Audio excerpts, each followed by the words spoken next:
books. Whatever. I'm a writer. No one Hey, cares. you've got more hair than I do, at least. So, hey, you got that going on.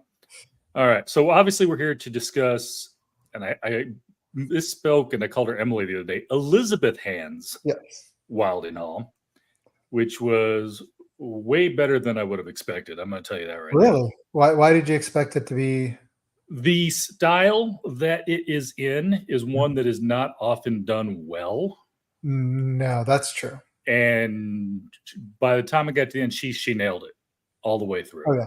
No, I can see what you're saying, but I mean, she just was a master of it. She was. It's one of my favorite books. So, but I've rarely read a book that's in that style.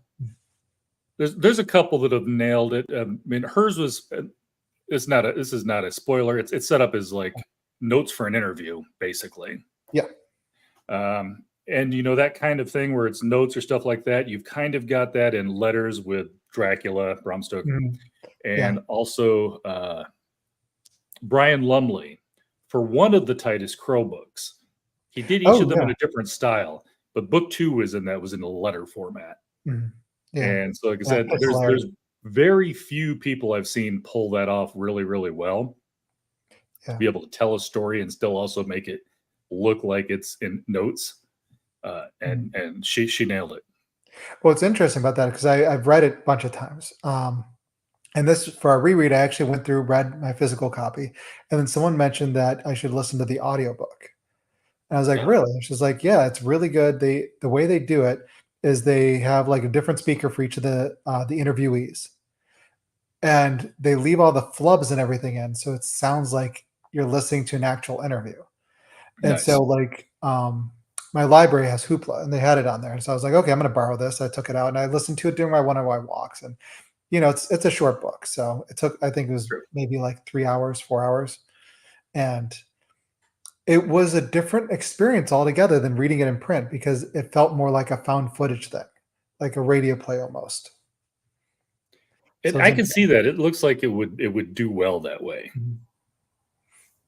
Yeah. It makes me like after that I was like, wow, was this originally meant to be like this? Maybe it's what she had in her head. Who knows?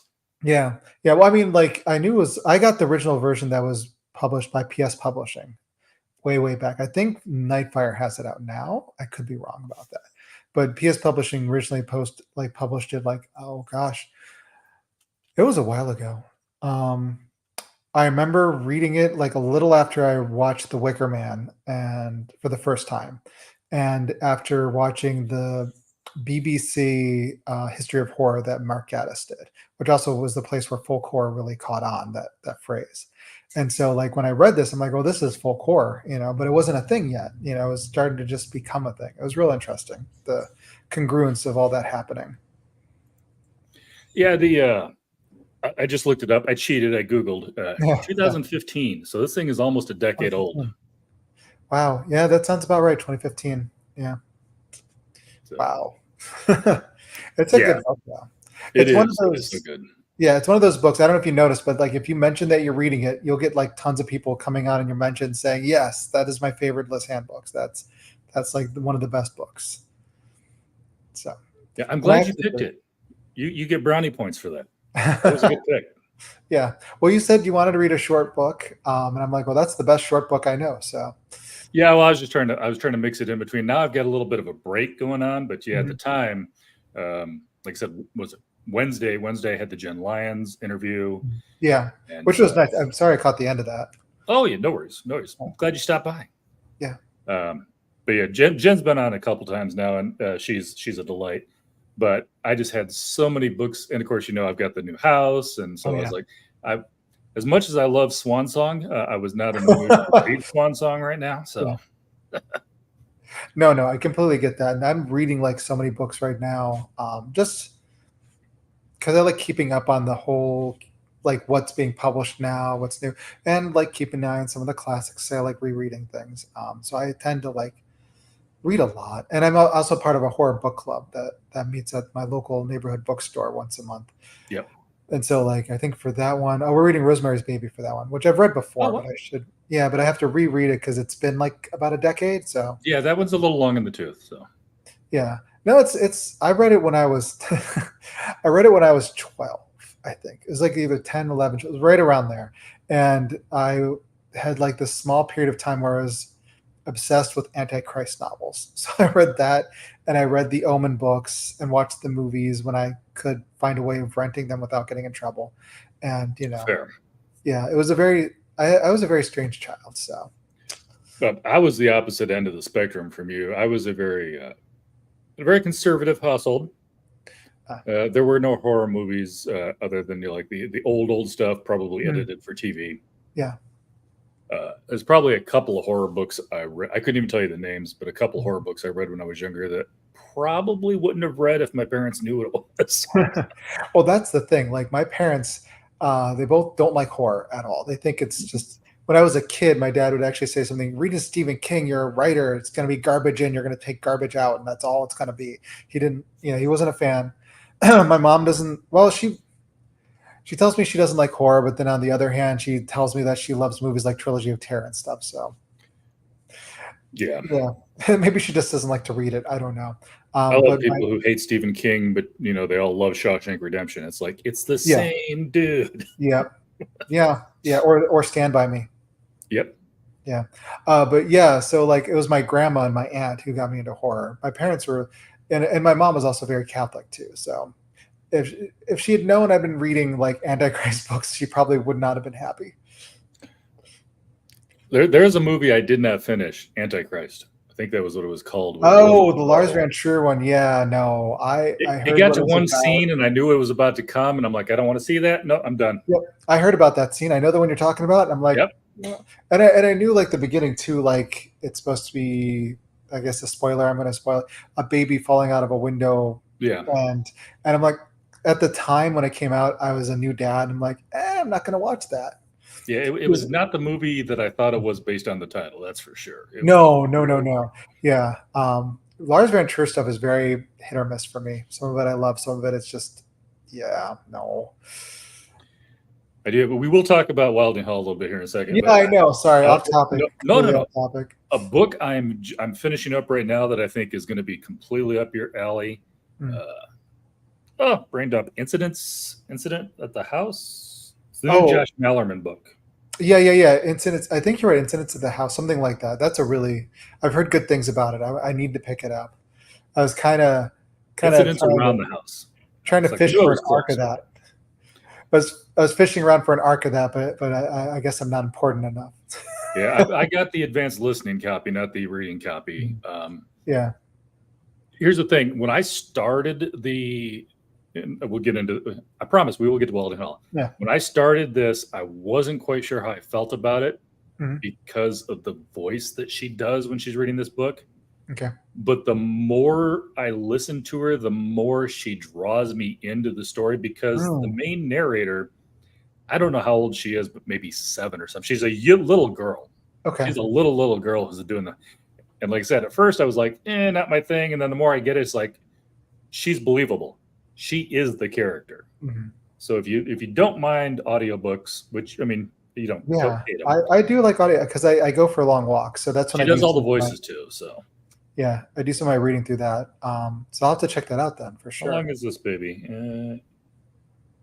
Oh no, that can't be right. Did it start over? It started over. I meant to find where I left off. So it's a little over. It's almost 8.5 hours long. That's not bad at all. That's for compared to like. I think I fell asleep listening to I think I had less than 2 hours left last night, and I must have fallen asleep while it was still playing. I've done that. I've done that, and the worst is when I do it when I'm listening to it on Spotify, and then it uses up a lot of time. Like crap. Oh, gotcha. Yeah, because when I usually get it from the library and stuff like that, I can just listen to it as much as I want before it expires. So yeah. But yeah, I think you'll enjoy that one. So nice. Wylding Hall, it's almost 10 years old, so I don't know how many spoilers we have to avoid. If you haven't read it yet, but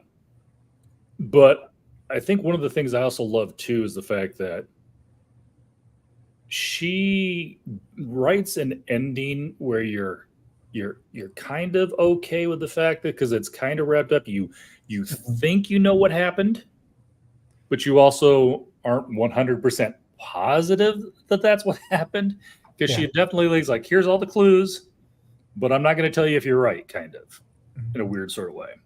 I like how a lot of the clues not exactly contradict each other, but posit different meanings for things. Because I remember the first time I read this, I actually thought that maybe she'd come from a different period in time because she was wearing old clothes, you Uh, know. And he was talking about how he was trying to slip into a time period that was between times, that kind of thing, like liminal.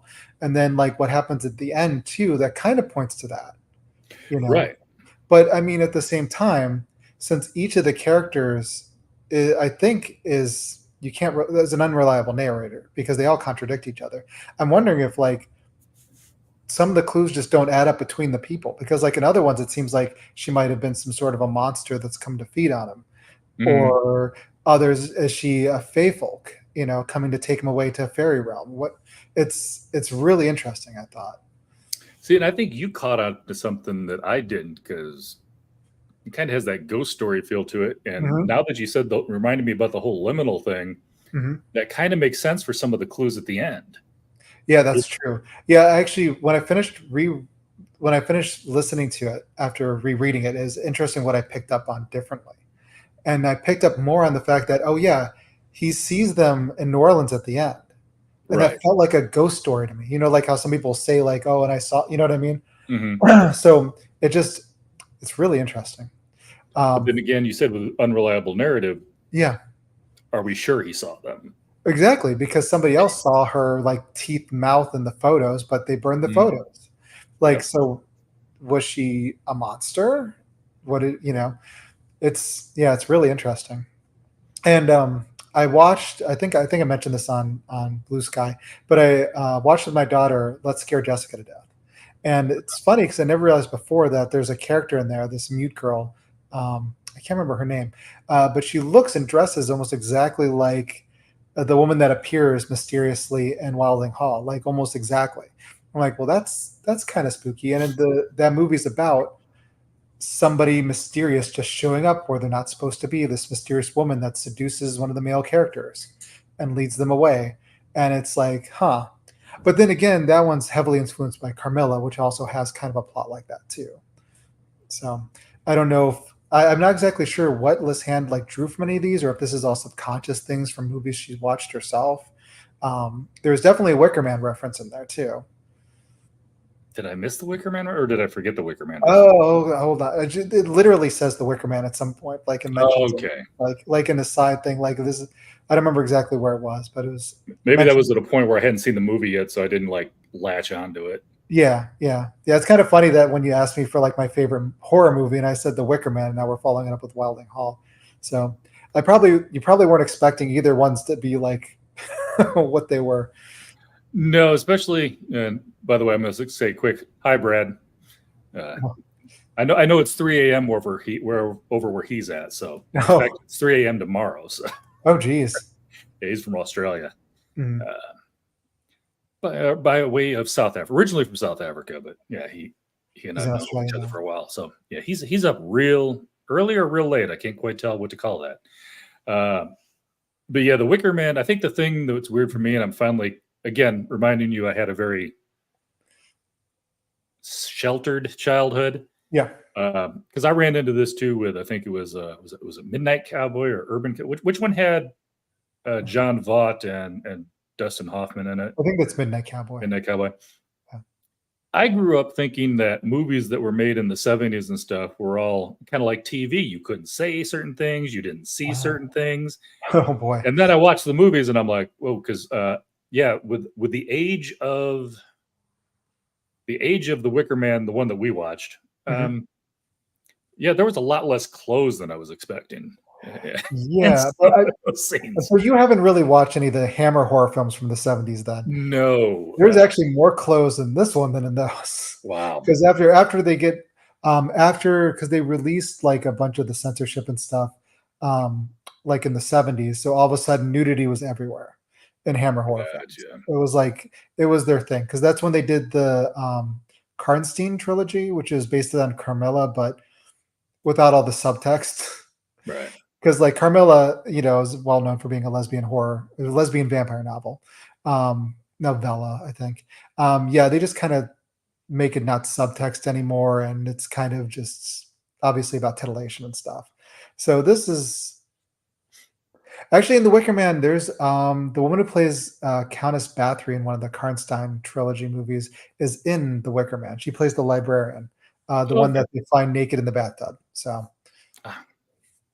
I know, yeah. So I mean, if you're going to be naked, a bathtub is a place to be. Yeah, naked, but, yeah. I guess I watched the making of, or not making of. I watched some of the behind the scenes commentary that they had on one of the versions, and I guess because they hired her and brought her in, and because she'd been naked in every single Hammer horror film, was well, I guess she has to be naked in this one, so they just made her naked in the bathtub. Very random. Kind of like if Taylor what's his face is in a movie, he has to take his shirt off at least once. Yeah, exactly. Yeah, exactly. I was like, all right, yeah, that's needless, but whatever. But yeah, I think it's funny because most people when they first watch The Wicker Man, they're like, "Is this a musical?" Like it kind of is, yeah. There was a lot of music in it, yeah. Yeah, yeah. But that also would bring me back to Wylding Hall. I think that's the folk music aspect of Wylding Hall made me think of The Wicker Man a lot. Which I get. Yeah. Yeah, I think the worst gratuitous scene I ever saw. Steven, what's his face? Ponytail guy. Oh, Seagal? Seagal, thank you. I could not think of Seagal to save my soul. Yeah. Fire Down Below. There's like no nudity in that entire movie, and then all of a sudden he's got something where he has to have some Indian smoke sweat lodge thing or whatever going on, and so then there was just these women in the background while he's having this conversation. Like they're literally there to say they're there. That's yeah. That's kind of like most Friday the 13th movies. Yeah. Doesn't interact, don't talk. They're just there. Like, okay, well, that's a thing. Yeah. Yeah, but getting back to Wylding Hall, one of the other things I really liked about that book is the fact that there's at least one mystery that's never solved. But she writes it in such a way that you're okay with that because it leaves you wondering. Yeah. It's not frustrating. Right. Because this is not the first girl that we're not sure what happened to. At least not 100%. That's also interesting too, because the first time I read it, one of my other theories was that she was the ghost of what was the girl who killed herself, Aubrey, right? Yeah, it began with an A. I know that for sure. I think it's Aubrey. So I thought maybe that's her ghost. Now, like when I was rereading it a second time, I wondered if Julian sacrificed her as part of like this whole spell he was doing to summon this other woman. Yeah, who knows? The stranger. And then you've got the whole birds, the whole witch wren thing. Yeah, I think my wife would not like this book. She's not into the whole bird thing. Oh, yeah. But it's like this interesting little folk thing that's in the middle of the story. And does it actually is it part of the story, or is it part of the mystery, or is it just some ambiance? It's one of those things where is she the witch? I mean, there's the bird flying around at one part before she appears. Is she the witch wren? Is what's going on? It's just interesting. I felt like she very much left you wondering, is like, did they become the birds? It was kind of like that one scene where he comes in and then like the birds flying around in the room and the window I think was shut, and it's like, the heck is going on? Oh, yeah, I hadn't even thought of that, but that makes sense. Yeah, that's like she does. It's one of those things. This is one of those books where it's written in such a way, because I've seen ones that leave you kind of hanging and you're like, oh, that sucked. Yeah. But Liz's book, I mean, it's like you just felt like that's part of the story. Yeah. And you're fine with it. Oh, wait.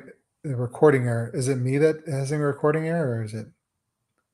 I don't know. I've been talking to Brad, so I'm assuming he can hear us. So I think we're good.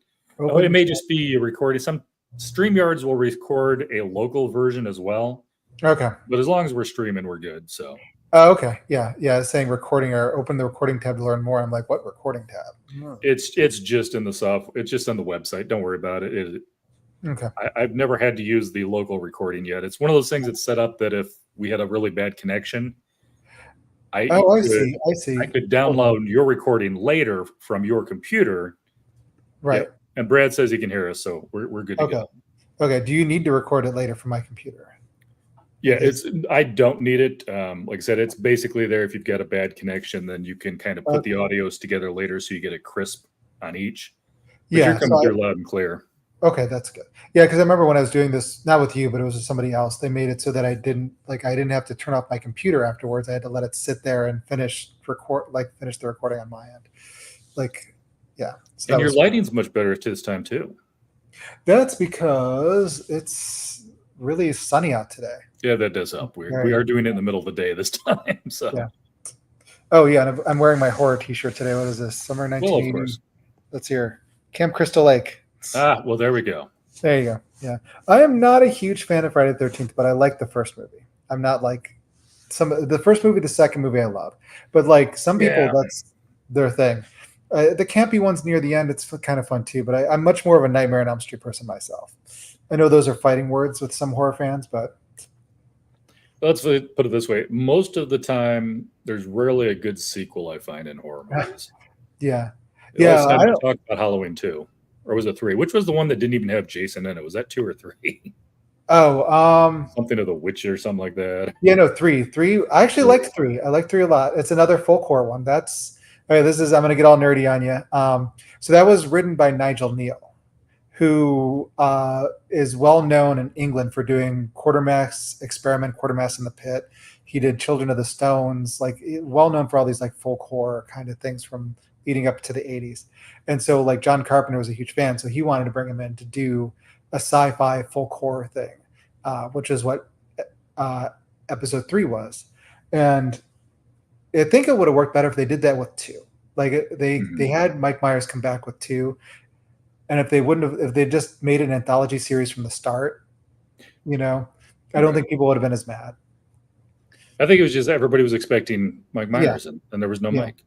Yeah, but now it's like considered a classic. So with the horror fans, So when it first came out, there people were just like, "What is this crap?" Because they wanted their franchise. It's kind of like that one Highlander movie everybody throws out. It's like, well, Sean Connery was never in this. I've got a story about that.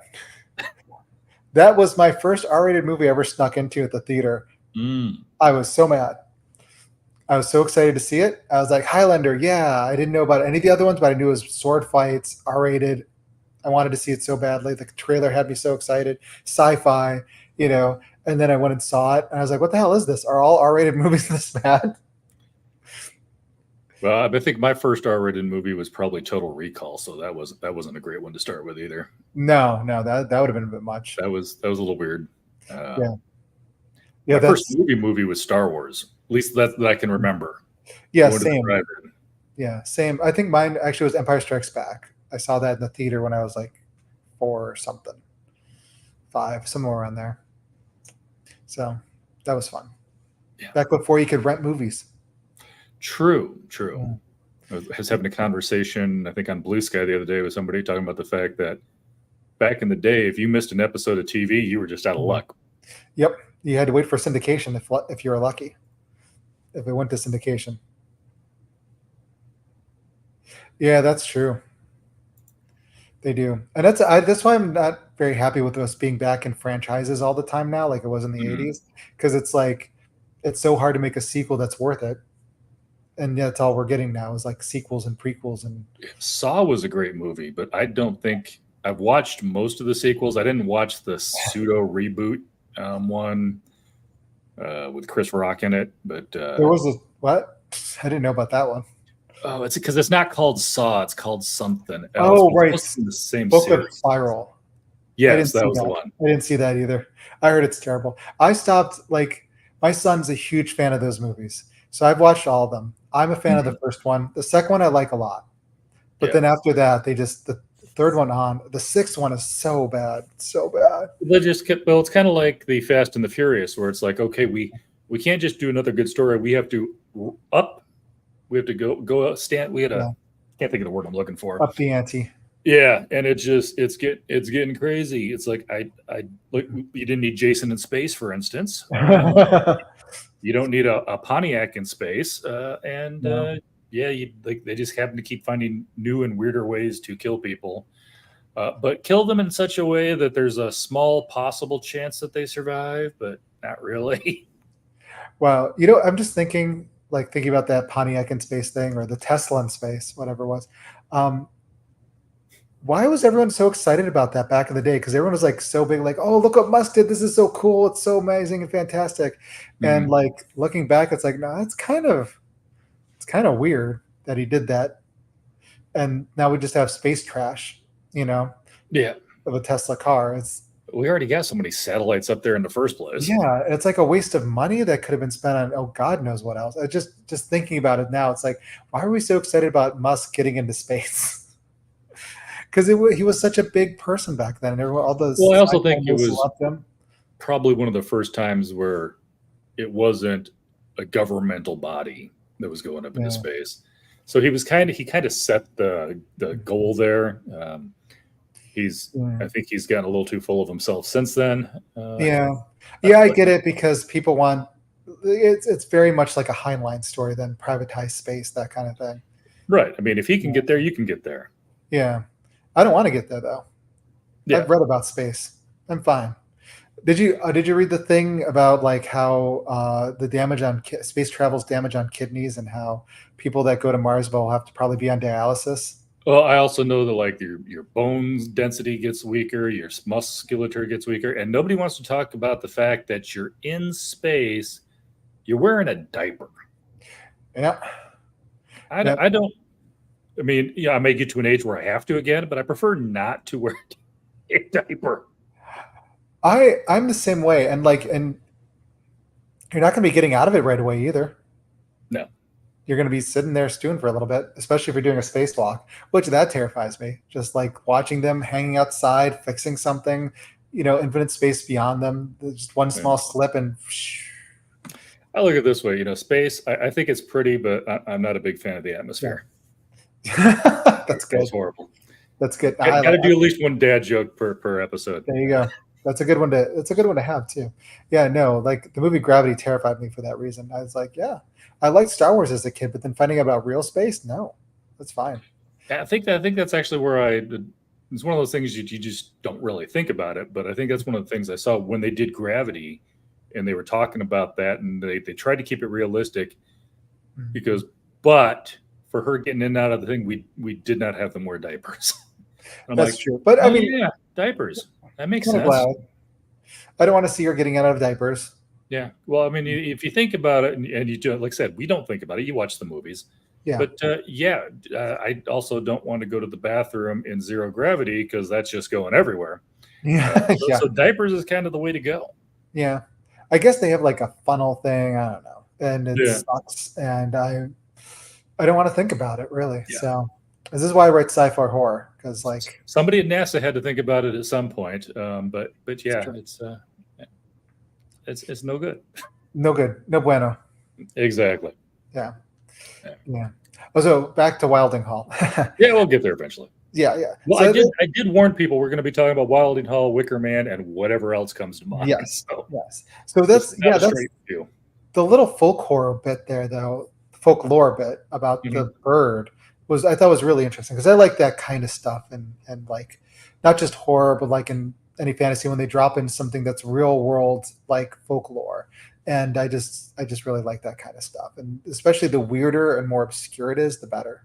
That's one of the things I really liked about the Wicker Man because you've got the Abiors and all that stuff going on there, which I thought was really interesting. And I did some research on the Abiors, and a lot of these, like the May Day celebrations and things like that, aren't any older than the Victorian time period. Like they're technically based on what they think is actual cultural historical stuff, but they don't know for sure. It's all like reenactment, and it might not even have happened. It's all stuff that they like what are some of the other ones? The Pearly Queens. There's like a whole bunch of different like stuff that's like folklore that's supposed to be passed on, and it's as of the Victorian period. And I thought that was interesting in The Wicker Man because he actually says like, oh, my what was it? My grandpa with like mid-Victorian zeal created the whole religion, whole cloth. It's not an old religion. He made it up. brought back the old I can gods. see that. Yeah. And so like that's kind of cool. So like when they get back into the whole bird thing here, I just thought that was really interesting. Very gory and like the poor birds, you know. You might find this story interesting then too, because I just heard about this the other day, and somebody looked it up and they were actually reading it. And of course, I don't always believe everything on the internet, but it seems to have been from a reliable source. But there was in like the 1400s in Germany, who of course have the greatest history ever, Yeah, of course. to get a divorce. Apparently, they had a hole. The man was put in the hole. He was given a club and one hand tied behind his back. He had 3 clubs, and if he touched apparently the walls, he would lose a club. The woman was above him on the thing, and she was often given a sword. So if you wanted to get a divorce, you really wanted to get a divorce. Oh, geez. Because if he managed to get a hold of her, he could drag her into the pit and beat the crap out of her. But apparently, whoever lost, and this is sword versus club. Yeah. Whoever lost, if it was the man who lost, he would be beheaded. If it was the woman who lost, she would be buried alive. Oh. And then now the other one is free to remarry. Now I don't know if they're all there anymore, because she may have cut off an arm and he may have clubbed her in the head by now. But yeah, that was there's some weird stuff in history. That's something else. Yeah, that's probably a It sounds like it should be a horror movie.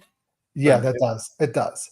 It reminds me of years ago I watched a movie called Mondo Magic, and they had something similar where like there's this Amazon tribe, and I don't know if this was faked or not, because the Mondo documentaries have found out later they've been like they fake a lot of this stuff. But there was like this Amazonian tribe, so if like somebody like if your wife cheats on you with someone else, then you're allowed to go up to him and hit him on the head with a club, and then he's allowed to hit you on the head with the club, and whoever's standing gets the wife. And yeah, and I remember very vividly like him getting this one guy getting hit of the club, blood comes out of his head, he just kind of falls. And then all the other women come and take him off to this other thing. And I'm like, what did I just watch? Was that actual or was that faked? I don't know. It takes clubbing to a whole new level. Yeah. Yeah. Yeah. So it was one of those things like, yeah, those movies were, which these days with so much crap on the internet, especially with my son, he keeps showing me stuff and I don't want to see this stuff. Why are you showing this to me? Like part of it sounds crazy, but part of it, women are often considered, over history property. Yeah. And I could see the fact that, two guys want to fight for a woman, whoever wins gets her. Yeah, it was kind of, I don't know the realm of possibility. Yeah, I don't know if that was fake though. It was very strange, like the way, because like they said, like the loser then gets to go and have his pick of these other women, and they also had the women breastfeeding dogs, and it was like, okay, yeah, it was a very weird.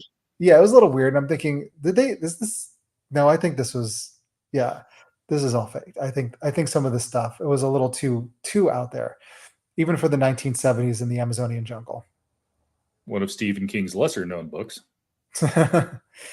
Yeah. So he wrote a few when he was high, so a little high. High is putting it nicely. I think he'd say he's bombed out of his mind on cocaine. So like making of the movie is a horror story for yeah, I know. I mean, these are like some of the lesser things that have happened. I mean, they're not even talking about World War II. Sheesh. Yeah. That's a horror story. That's interesting because there's a book Clute wrote called The Darkening Garden. I don't know if you've heard of that. No, I've heard of Clute. I don't know that book by it. Okay, so it's like his because he has the Encyclopedia of Fantasy, then Encyclopedia of Science Fiction, and he's a lot of stuff in those books where it's just he's got words in there where it's just like a term he made up and he describes it and goes through a bunch of stuff with it. This is kind of similar to that, but for horror. But it doesn't go into listing books and authors. Instead, it just lists all these terms and talks about horror and stuff. Oh, okay. And he has this theory that post-World War II, horror changed because they had to deal with the ghost of World War II. Like the horrors of that couldn't be just vampires. You know what I mean? It couldn't be something tame anymore. It had to be something more existential. Like you said that the main key to horror, modern horror, is Oh God, what was that book? The horror. The movie that was Apocalypse Now. The book was crap. It's on the tip of my tongue. It was Joseph Conrad. What was it? I'm Googling real quick. Hey, I've Googled too. Trust me. Joseph Conrad. Oh, jeez, come on. Not Jim Lord. Not in the. Oh, Heart of Darkness. Okay. So he was saying Heart of Darkness is like, I don't know if I agree with it. It's a real interesting book. It's actually probably about a decade out of date. I think it came out like 10 years ago.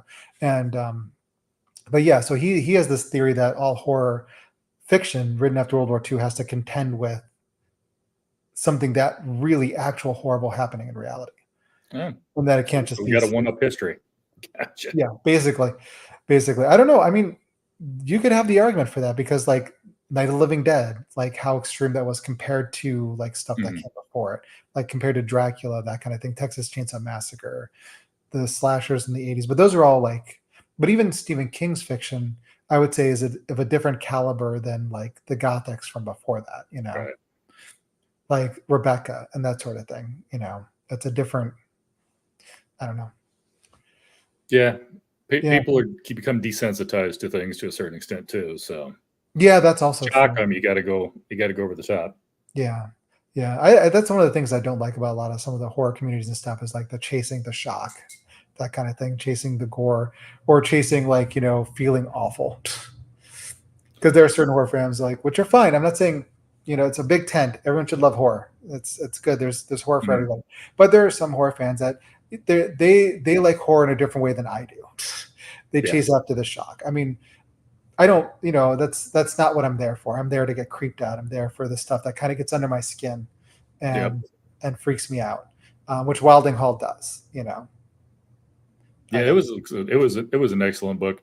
I didn't put the review up because I was waiting for us to talk, but I did already read it on Goodreads, and I gave it 5 stars, and it was just I can't think of anything she could have done differently that would have made it better. Let's put it that way. No, not at all. Not at all. Have you read any other Elizabeth Ann's other stuff? Or No, this is my first Elizabeth Ann book. Yeah. I'm trying to think because Generation Lost, I think that's her. I like that one too, but this is my favorite of hers. And I read another novella that she had out through Postscripts that came free with my subscription to PS Publishing. Postscripts was the name of the magazine, so I got a free copy of it when I subscribed to their magazine Postscripts. That was a long time ago. That was like 2009. Yeah. I don't even think Postscripts magazine still exists. I could be wrong about that. There's a lot of magazines that don't still exist. Yeah. Fair enough. Yeah. Is one of your favorite examples of decent? Yeah. I don't know. That's still pretty shocking. The Exorcist, the original one. I think I don't know. I think it's hard to get desensitized to the original one, just because of how extreme it goes with such a young girl, and it's not gory in the same way a lot of movies are now, but the shocks are a different kind of shock, I think, because it's very visceral, at least to me, I guess. Some people I know just say that movie's not scary. Well, again, I think it depends on what your level of is. So yeah, I think some people do too. This was an interesting one. We got a conversation on Blue Sky with someone, and I can't remember what movie we were talking about. I think it was maybe Possession, might have been another movie. And they said they didn't find it scary, but they liked it. And he said because I wasn't like jumping or like he was talking about jump scares, to get his heart rate up and that kind of scare. And I was like thinking about like, but I don't consider those scary. You know, that's like ooga booga booga booga. You know, that's right. That's like being shocked. You know what I mean? Like that's not scary to me. Scary to me is like when I'm done watching something or reading something, I don't turn the lights off, and I'm just kind of like, you know, it just gets me unsettled. Like I like it when reality like looks differently like afterwards. So, which speaking of, I know we didn't talk about this one, but I finished reading a horror movie. Jump scares feel cheap. Yeah, I agree. They feel very cheap. I finished reading a horror movie, a novel by Paul Tremblay, like Friday. Okay, yeah. Damn good. So good. So if you get a chance, read it. Haven't read it, but I have seen that one. So yeah, it's very It's it's interesting. It didn't go to the places I thought it was. I thought it was going to be kind of like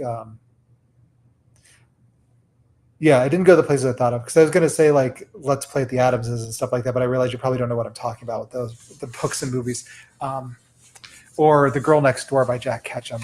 Or I thought it was going to be more like that about a bunch of kids torturing someone, but it wasn't. It was something completely different. It was good. Nice. So very creepy, very unsettling. That one freaked me out. So I like being scared though. For me, the creep out is more like if I watch some Gremlins or Friday the 13th.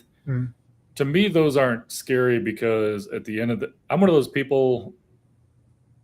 I can suspend disbelief while I'm watching something or reading something, but when it's over, there's no chance that Freddy Krueger's real. There's no chance that Gremlins are real. Something like Wicker Man or Saw, to me, those are the ones that scare me more because there's some crazy people out there and they didn't do anything in those that could not physically be done to you. Yeah. Well, I mean, I get that. I mean, I completely understand that. To me, actually, those, because they're real, they don't scare me. Yeah, everybody's different. Mentally, mine's just completely the opposite. Yeah. I'm more likely to not, to jump at every little like creak in the house when I just watch something that could actually happen. Yeah, that's interesting because, like I said before, like some people, I think they chase after the shock because to them, gore and damage done to the human body, that's what scares them, their mortality. They see that and that makes my stomach turn. But and I know, I'll watch movies with them and it doesn't turn me off, but it's not what I'm there for. That's not what scares me. But I mean, I get what you're saying too. Like, but that's not what does it to me. It's weird. It's like, it's not that I watch something and I think, oh, like Nightmare on Elm Street. I'm not going to watch this and go, oh, I know Freddy Krueger's not real, so that doesn't scare me, right? So it's the mood and the ambiance and all this other stuff in there that kind of gets under my skin a little and freaks me out, so that when I turn it off, it's still kind of there, and reality just seems different to me, in a way that just bothers me. But I've got an extremely overactive imagination too, so. So it's like when you have all that stuff where it's like just kind of creepy, ambiguous, even if it could happen or couldn't happen, it just kind of it just freaks me out, in a way that's different. I think it's a different kind of scare than like, okay, somebody's going to break into my house, crap, right? And I mean that is a fear, that's, I don't know, it's weird. It's interesting what fear, how we respond to it. Yeah, I was actually thinking Purge the other day, and that's kind of got that whole. It's much more of a realistic possibility. Did you watch the first one? The first one, yeah. Okay, that's actually my least favorite. Yeah. The second one's really, really good. The story's good. Have you seen Escape from New York? I either watched Escape from New York or Escape from LA. I know they're basically the same movie. Yeah, they're pretty much. It's like that. It's more action horror. It's about, basically the purge is going on. These people are trying to survive and escape. So it's a lot closer to that. The first one was a home invasion one. So I'm not, because that kind of stuff doesn't really scare me. The home invasion doesn't really do much for me, so I don't, those, I mean, like I said, that's all a personal preference.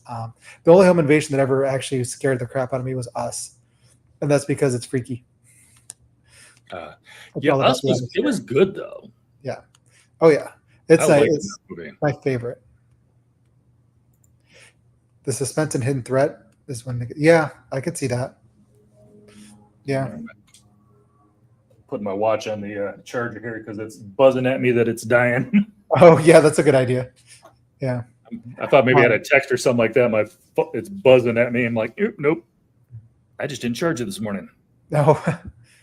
Yeah, I think that's the one thing that I think about a lot with horror is what each person gets away from horror, like what scares them and what draws them to it. Because like it's interesting to me. Like I watch all kinds of horror, even the ones that don't scare me, I still like it, But the ones that scare me, I really like because I don't know, I'm addicted to fear, I guess. Well, yeah, I think if you're watching horror, you're going for that scare. It's kind of like, people don't ride roller coasters just because they want to ride around. They want the loops and jumps and, I don't wait, I know. could possibly die. I don't know, actually. I don't know about that because there's so much horror that I like that doesn't scare me. And it's more like sometimes it's about like there's something about it I like, Mhm. you know. I'm trying to think of a good example. Because it's sometimes it's just the ambiance. Sometimes it's just Yeah. like I like Dracula, right? Bela Lugosi's Dracula. That's not scary at all, but it's an amazing movie. You know, it's beautiful. Bram Stoker's Dracula, the one from the '90s, I Right. love that movie. But you know, it doesn't scare me in the least bit. You know, not even a tiny bit. But I think it's amazing, and I would definitely call it horror. But I mean, I guess that's not why I'm going into that. There's some horror I go into that for, and there's some horror where it's like that's fine if it doesn't do it. You know, No, I and I get just that. yeah, and it's like a lot of times that's what I constantly think because with prose, I think prose has a different form of scare. You know what I mean? That people are drawn to. That's different than in a movie. Because you know what I mean? Like, it works differently on the page. I think part of the reason I loved Swan Song is it's to me it's almost like two different types of horror. I mean, Mm, yeah, you've got the over to the top Satan and the Jacob's masks and yeah. all the fantastical stuff, Uh, but you also got a lot of, and like Walking Dead, you've got a lot of humanity just being humanity, and that's not always a good thing. yeah. Yeah. The Stand did something similar to that too, which is another nice one. Yeah. It's so interesting in prose because like what scares us in prose isn't what scares us in movies. It's you can't do a jump scare in prose. No, It's you no, know but you can build up that tension if you do it right. yes, yeah, and it does. I think there's a that's true. It works similarly, but the effect is different. You know, so like you can build up the tension and then have like a reveal that is shocking. But obviously, you're not going to be like, oh wow, you know, in the book. Mhm. Um, but the stuff that scares me in fiction a lot is stuff like Salem's Lot. I don't know if you've read that one. That's Long time ago. yeah, that one's got tension like from the get-go and it's very unsettling and the scares are really I think it's really good because it I, just I'd have to reread. I think I read that in the yeah. '90s. Have you seen the miniseries, the original one? Maybe Oh on yeah. TV. I think so. Okay. Long, Well, long, long. you would remember the scene with the kid scratching at the window floating about. Like I said, that's Um, an old movie, and like I said, I think I saw it edited for TV way back. oh no, it was originally on TV. It wasn't edited for Oh, was TV. it? So Yeah, yeah, yeah, it yeah, was like it's a been a minute. 70s. Yeah. Yeah, but I mean that's one of the if you saw that image, you'd be like if you've seen the movie, you'd know the image I'm talking about. It's like so memorable. It's like the same in the book though too. It's a very creepy scene. It's all atmosphere and it's all about building the sense of dread. And I think it works very well because even if you know that the vampire isn't real, there's just something about it that just kind of you know what I mean? Mm. It's unsettling. But again, that's like the kind of stuff that really gets to me.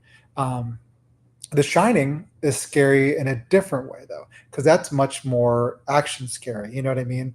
Like you feel fear the same way you feel fear, like if you're reading an action novel, you know, and the character's jumping off of a building or something like that. It's the Here's same. Johnny. Yeah, exactly. So a line not in the book. Yep. Yeah, that's the funny thing. I went and read the book because I knew about the scenes in the movie everyone talks about, right? But I was Right. too young to rent it, too young. So I went and read the book, and the scenes weren't in the book. And I was like, well, Mhm. where are these scenes? I mean, the book was really good. I love the book. I think I was 13, so I kept like imitating it because you know, like at that age when you're writing, you tend to like imitate other people's writing and stuff. Um, I finally was able, like the next year, my mom let me rent it, and I didn't like the movie. I was 14. I thought it was very boring. I liked the scenes I knew about, like the blood coming out of the thing and the two little girls and all that stuff. And now I appreciate it, you know, Mhm. older. I get it. I get it's a slow build. I get it's like a completely different thing. It's very freaky. It's fun, you know. But like at 14, I was like, well, what is this? I want a child's play kind of terror, you know. I wanted it like it was in the book, where it's much more action, you know.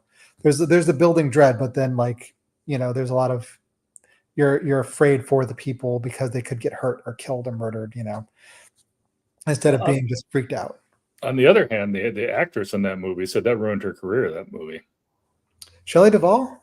I've Yeah. heard of that, but I think interviews She with said her. that the way they treated her on set, I mean, she Yeah. was in such constant fear the entire movie because he was trying to get her to have that look that I guess, she didn't want to go out in public. I've She heard had that, but I think I've never actually heard her say that. You know what I mean? Yeah, I saw an Like, interview with her. oh, you saw an interview because I've heard other people say that for her. Yeah. But I mean, after that, she did Popeye, and which was, I mean, it wasn't a huge hit, but I liked that movie as a kid. Right. You know, and then she did Shelley Duvall's Fairy Tale Theater, which was also huge. So I don't think I think her career is fine. Yeah, well, maybe she just didn't want to do that type of movie or thing anymore. But I do know that she Yeah. said she had therapy after that movie. Probably, yeah, yeah, I wouldn't doubt that. Yeah, I heard they terrorized her on set, kind of like the Blair Witch people. Still haven't seen that one. I don't think. I don't know if you'd like it or not. I don't know. It's one of those things. I'm not sure. I mean, I've seen other ones. It freaked me out something fierce, but these days, I don't know. It paved the ground so much and had so many imitators. What's the other one with the shaky camera? The one that was like the aliens or whatever. Oh, I saw that one. I know what you're talking about. That was a J.J. Abrams one. I think I saw Paranormal, which I think was kind of trying to pull off that whole Blair Witch kind of feel to it. It was, but different. You know, it was. Yeah, that was more. Yeah, that's like that was like Blair Witch meets The Exorcist. Right. Yeah. No, Blair Witch. It's subtle horror. It gets under the skin, and it's very ambiguous, and I don't know. I like it a lot, but some people, like at the time it came out, some people I knew thought it was boring. They thought it was really boring, and I can see where they're coming from. I didn't find it boring, but I can see where they're coming from. It's one of the movies you need to watch, I think, on a big screen because that way you get completely immersed into it. It was groundbreaking at the time because nothing was like that at all. In fact, that movie was originally not supposed to be like that. It was supposed to be, those were supposed to be like a few scenes for a documentary they were doing, a fake documentary. Yeah. And then the stuff we got is all so scary. Let's just make this the movie. And I guess now they're suing because they got screwed out of, like, the actors got screwed out of money. Oh, well, there's a shock, but still. Yeah. Because everyone made a fortune off the movie except for them. Because that's how it used to be, though. Yeah. Back in the day. Yeah. Yeah, it's kind of like the Three Stooges and those guys made nothing. Yeah. Yeah. Yeah. But I mean, I get it because they're like in this best-selling movie and they were still like working day jobs and stuff. And they couldn't act anywhere else because everyone thought they were their characters. They didn't think they were acting. So it was hard to get work. Then you get the other end where and more power to him for making the money. Like Robert Downey Jr., the last Avengers movie took a cut instead of a pay. He took a piece of the pie and made like $75 million off of that one movie. Yeah, that's like when Stephen King, I think he switched to Viking Putnam, I think, after moving, or maybe he switched from Putnam to Viking or the other way around, one of the two. He went with them because he said, just pay me $1 advance and then give me a better share of the royalties. Because he was making so much money, selling so many books, it was ridiculous because he'd have to wait for them to pay the advance before he got his money. And then he'd have to earn out the advance. It'd be a year before he got like all this money. But I think it's funny too, because they're giving him such high advances. I'm like, well, why does he need that much money? It's like a ridiculous amount of money. And then I remembered, oh yeah, right, his cocaine addiction. Well, there's that too. Yeah. I'm telling you, I tell people all the time, I'm in the wrong job market. Was it Detroit Pistons signed their head coach to like 7 years, 70 something $million. He's got 6 years and 65 million left, and they fired him. But it's a contract, so they owe him $65 million over the next 6 years to not coach anybody. That's insane. Those kind of golden parachutes. I'll not coach them for half that. Yeah, I mean, it's like when you hear about the CEOs getting let go because they did something horrible, but they made so much money from their golden parachute from being let go. They never have to work a day for the rest of their lives and they'll be rich. It's like, why are we doing this? I don't know. Why? There's a horror story right there. That was with Bobby Bonilla still getting over $1 million a year through like 2030, and he hasn't played in like over a decade. Yeah. Because that's the way they schedule his contract. Oh, well, if anyone deserves the ridiculous amount of money, at least Stephen King deserves it. True. Yeah, because nobody can say he's slouching. No. He's like probably the hardest working writer out there. So, yeah. Wish he would tour a little more often, but well, at his age, yeah.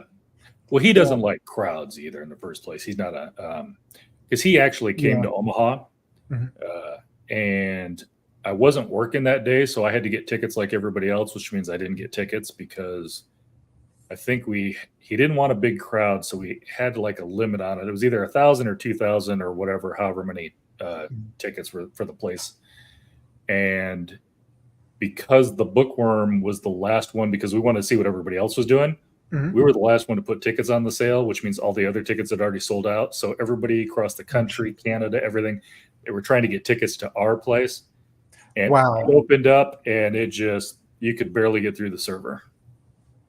That's insane. It was nuts because he doesn't go that often. Everybody was like, this is my one chance to see Stephen King in person. Yeah, because I remember against Stephen. Don't everybody think I'm dissing him for that? That's not his thing. He doesn't like to do it. I kind of get that. I mean, I'm starting to do more, public appearances and stuff like that at bookstores and things like that. But yeah, I think most writers, if they had a choice, they would just kind of like sit down and write, But I don't know. I like doing it though. When I'm actually out there doing it, I like doing that. Personally, I prefer the podcasts because then I don't have to be in front of a crowd. Yeah, I mean, for all I know, you're not wearing pants, so it's all good. I am, just so you know. Just for your own, this is not going to be like one of those situations. No, sorry. Very much. The guy that got up during the thing accidentally, and he was wearing shorts. It had like the tie and the shirt and everything for some Zoom meeting. He got up to go because his kid was doing something. He went to close the door, and they're like, "Nice shorts." He's like, "Oh crap!" Oh my god, that's too funny. That is too funny. Then one of the other guy goes like, "Don't worry about it." And he stood up and he was wearing shorts.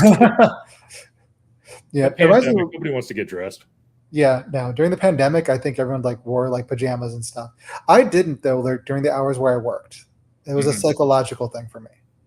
So even though I was working remotely, and I still work remotely now, during the hours when I'm working, I go in and I just get dressed. I get out of pajamas. I got to be ready for the day because it's a psychological thing, I can't do it. It's just a me thing. It's like even when I'm around the house, it's just me and the wife. Yeah. I'm not walking around the house in just my underwear. It feels weird. It is weird. It's very strange. Even when it's hot out, I'm like, nope. I'm wearing clothes like a human being. I'm evolved. Yeah. Yep. Not that we've gone off on a tangent or anything. No. And no offense to the people who are watching this naked right now or whatever. You do you. Yeah. Yeah. It's like, hey, they're not on camera. They can be naked if they want. I just don't need to know about it. Yeah. Yes. Don't send pics. Yes, exactly. Great. I just kind of probably invited pics in my Blue Sky account or something. That reminds me, actually, I don't know what I was going to say. All right. So it reminded me of something and I forgot it right away. So that may be a good thing. Who knows? Over 40. Now, my mom was always a big thing. It's like, if you couldn't remember, it must not have been important. That's just how she lives her life. If I forgot, it couldn't have been that important. I used to think that, but after getting multiple sclerosis and just getting older, I realized, no, I forget a lot of important things. I need to start writing shit down. Yes. Yeah. That's what I've been doing. Writing down. The calendar has become my friend. I no longer get offended when my wife leaves me lists because invariably there's something on there is like, yeah, forgot that. Yep. I know. Yeah, exactly. Yeah. But speaking of people who are going around doing tours, have you seen Chuck Tingle's doing this big tour now for Bury Your Gaze? No, I haven't seen that. I know the book came out, and I know he's done some tours before. And I remember there was a big brouhaha about somebody canceling him one time. Yes, because he wouldn't take off his what is that, a mask or is it? It's like a pink bag, mask or hood or whatever he wears. His hood, yeah. They wouldn't let him do it, and man, people got angry at them. No, it's from what I've heard, he does an amazing show. It's not just him getting up there reading and buy my book. Mm-hmm. It's sign. He does this whole thing. So I don't know. It sounds like it'd be entertaining and fun. Well, like I said, not only is it part of his persona now, but he's basically, it's the only way I feel comfortable doing it. I couldn't do this if I didn't have my mask on. Yeah. And what's extra funny about that too is he says people in the genre community would know me without my mask. Mm-hmm. And I guess he said at one point somebody like was walked up to him, was excited, like talking excitedly about Chuck Tingle coming to town or something like that, and he wasn't going to tell him. He's like, no. Yeah. He's like, love you, Buckaroos, but yep, it's my secret. We figured it out. He's really Stephen King. Stephen King goes out all the time. I'm just kidding. No, that's I was gonna say I've seen nobody take that to the bank. If Stephen King was built like that, that would be hilarious. I do love every once in a while you see a guy who goes, especially like the guys who go to the cons for like sci-fi comics, all that stuff, and they'll put on a mask and just go around the floor and nobody realizes who it is. Oh yeah. Yep. Yeah. That's always I think my favorite one, I saw one the other day, the guy who does Worf, and I can't remember his name. Everybody knows who Worf is, but people don't recognize him without his makeup on because he's full makeup the entire time. And he was on an elevator one time, and I guess a couple of kids were complaining about Worf. It's like, why is everybody like Worf? It's like he's so boring. It's like that. And he said at the end when they were getting ready, the door was open. He said something to them in his best Worf voice, and he said you could just see the realization on their face. That's too funny. Dorn, is that his name? Oh, I don't know. I could be wrong. It's been forever since I've seen that. Deserves a rewatch. Yeah, they keep talking about they might do Michael Dorn. I was right. They keep talking about a spinoff, but it never seems to actually take place or him as the main character. That would be interesting. And he's getting up in the years though too, so yeah, kind of like when they did Picard, they had to do it now, True. Yeah. This is a me thing. I don't cuss, but I love the line in Logan where he's talking about something was going on and Patrick Stewart looks at Hugh Jackman and he's like, you're dying and I'm effing 90. It's just like, okay, fair enough. Yeah, that's awesome. I haven't actually seen that. I need to see that. That's on my list of movies. I won't tell you something. I'll tell you something after you see it, but I will say that to me, Logan wasn't a great superhero movie like Iron Man and Avengers and stuff like that. Logan was a great movie that just happened to have been about superheroes.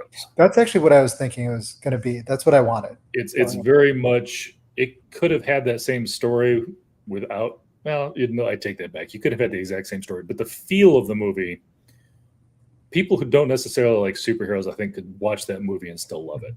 Kind of like The Joker, which is technically a superhero movie, sort of, but not. Yeah. I do know one friend of mine who said she would not watch The Joker because I guess she started and she's like, I'm basically watching somebody have a mental breakdown live, and she did not like that. Oh, tell her not to watch Taxi Driver then. Well, yeah, that's fair enough. Yeah, because that's the one thing I didn't like about The Joker. It was basically too much like Taxi Driver, and yeah, it's just I'm getting kind of tired of movies that are too much like other movies. You know what I mean? Where their influences. You see, Joker's got a sequel, right? Yes, that looks interesting because it's about him and Harley Quinn, and I think Lady Gaga plays Harley Quinn. Does. Yeah, so I'm actually kind of interested in seeing that. And I did like, what's his name's portrayal of the Joker, Joaquin Phoenix. Joaquin Phoenix, yeah. Yeah, so I did like that. I didn't like I don't know. I just felt like I'm kind of getting exhausted of people rehashing movies from the 70s and 80s. Joaquin Phoenix is one of those who's I think is a better actor than people always give him credit for. Mm-hmm. I loved him playing Johnny Cash. Yeah. I loved him. He was so perfect in Gladiator. I am vexed. I am extremely vexed. He was just so matter of fact about the whole thing. And each of his characters are so different too. Have you seen The Master? Yeah. No. That's the one. When I think of The Master, I think the old 80s. No. This is the one where Philip Seymour Hoffman plays a similar character to what's his name, the Scientology guy, L. Ron Hubbard. Oh, okay. Yeah, so Philip Seymour Hoffman plays like an L. Ron Hubbard character. Like he's pretty much literally L. Ron Hubbard practically. I haven't seen it, but now I know which one you're talking about. Yeah, it's good. It's really good. It's very much a Paul Thomas Anderson movie in that the plot just kind of weaves all over the place. It doesn't really have a straightforward plot. It's mostly about like this awkward friendship between a cult leader and this crazed ex-Navy drunkard, nut job, sex addict. As one is. Yeah, so it's kind of like a weird bromance, but kind of not. But Hoffman's another great actor. Yeah, sorely missed. Yeah, he was good. Wow, totally off topic. So Wylding Hall. Yeah. Well, we said we were going to talk movies and books and everything. We did. Yeah, it's a good launching point for a lot of other stuff. And I think the one downside to Wylding Hall from this perspective is I feel like you can only give so much information without touching on spoilers. Yeah, that's the other thing. We were probably talking around it because spoilers everywhere. But I mean, everything in that book, I mean, she set up so perfectly. A lot of the stuff that happens in that book could only have been done in the time frame it was set in. Yeah. B, she obviously either already knew or did so much of her own homework. She touched on a lot of things in that book are real.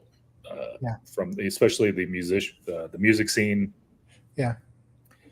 And I loved the pictures they got, and the fact that the guy just happened to have a camera there, and then that they turned out, even though it's one of those things where I feel like they would only turn out by somebody who was an amateur, not somebody who was a professional. Right. Like some ghost photography. She hit so many spots and she got them perfect.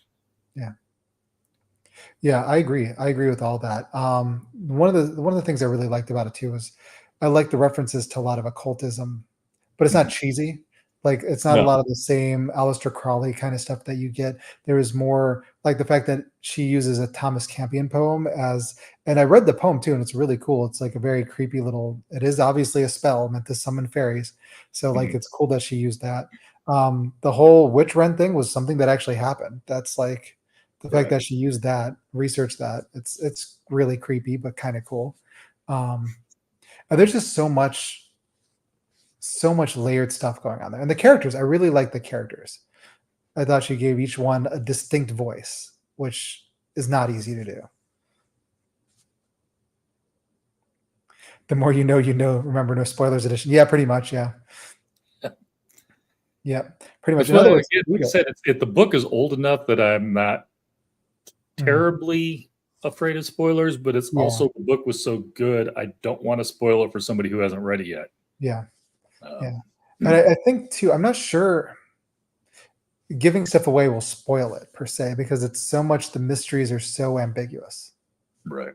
Yeah, I don't know. It's one of those things. I mean, it's not like giving away the end of Sixth Sense. No.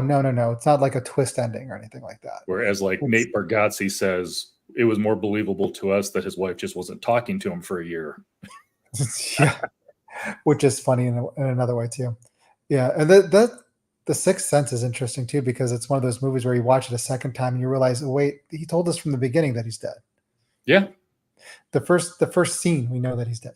Okay. So that's funny. But I was trying to think some of the other stuff I really liked about it. I like that there was that tower that they could never actually get to. Like they see through the spyglass, and it's in the woods, and he wants to get to it. So like when they go up the hill where they've got all the butterflies. I do remember the fact that they go up the hill, like the hill's like maybe 6 feet high, but they can see over like the 15-foot trees and stuff. It's like, wait, this isn't adding up. Yeah. Yeah, because he's going to try and look for a tower that he can see through that one window. Because there's like the window, it wasn't a spyglass, it was a window, but it was like the old glass, so everything's kind of distorted, and it looks like you can see this tower in the distance, but the distance doesn't make sense when you look out the window because everything's distorted. And I thought that was really cool too, because that was like a subtle hint of like maybe time is kind of unmoored. I love the old guy who brings their food. Yes. And it's the whole like they shouldn't be going around the woods, and it wasn't they get off my lawn thing. It was like they're gonna get hurt. Happen in the woods. Yeah. It doesn't tell you what happens, but everybody in town just knows the thing happens. You don't go out in the woods. Although later he does say sort of to was it Julian's girl? No, whose girlfriend came to visit? Fran. The girl that came to Nancy visit. Was her name, I think. Oh, Nancy, right. She came to visit, and she got a ride there with the old guy. And he said like he doesn't want her wandering around there because there's like moors and things and pits and things to fall into. Right.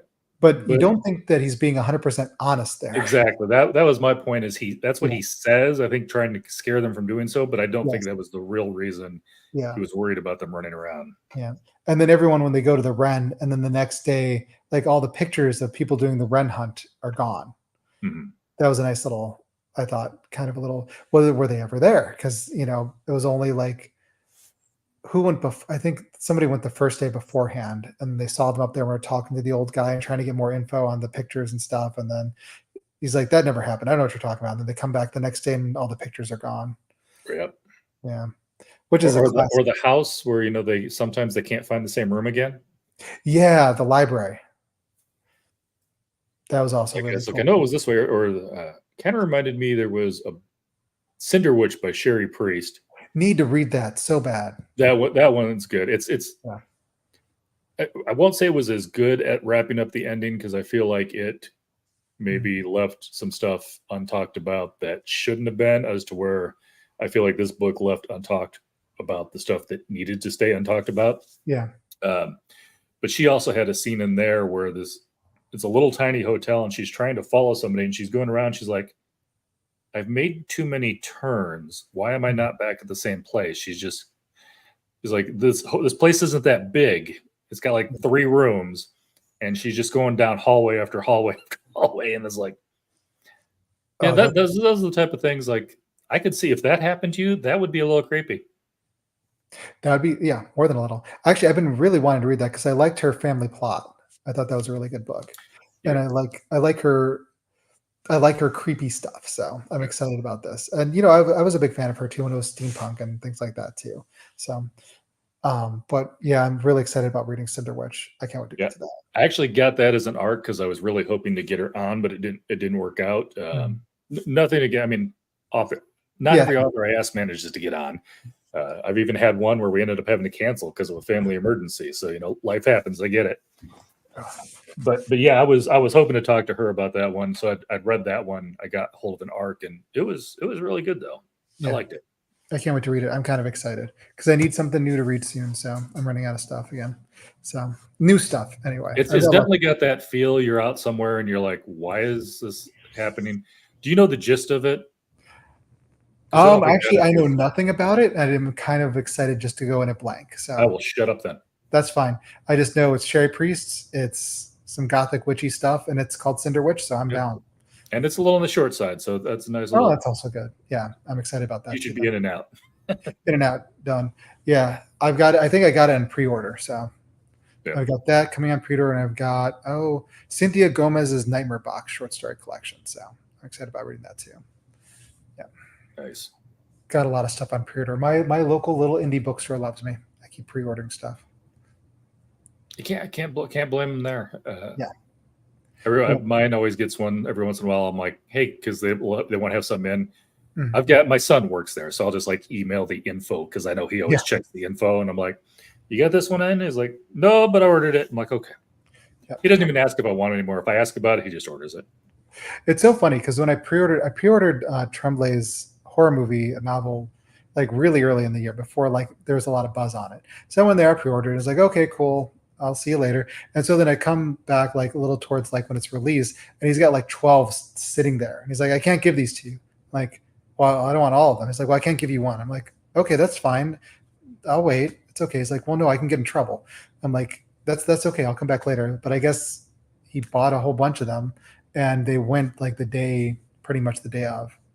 So that was kind of crazy. Sometimes it happens. Yeah. It was just so funny because when I ordered, he's like, oh, I didn't know there's a new Tremblay book. He's like, oh, interesting. He just sounded like, I wonder if anyone's going to buy it. And then I guess a ton of people pre-ordered it. So. Yep, I get it. If you pre-order, that one's yours. Yep. Plus, I know it doesn't always actually happen, but I know that technically with the agreement that you sign, if a bookstore drops a book before the laydown date, they can also be threatened not to. Yeah. No, that's the thing. So he's like, I can't give it to you. I'm like, that's perfectly okay. He's like, it's not that I don't trust you or anything. I'm like, no, it's fine because I'll post about this on social media right away and say where I got it from. So don't give it to me. I can't resist. It's fine. I just thought it was kind of cool that he'd pre-ordered like a whole bunch more. Like it like picked up steam because when I first came and asked, he was like surprised. He's like, no one's even talking about it. And then like after a while, it kind of picked up steam, and it got bigger and bigger, which is good because I heard it debuted on the bestseller list. So it was exciting.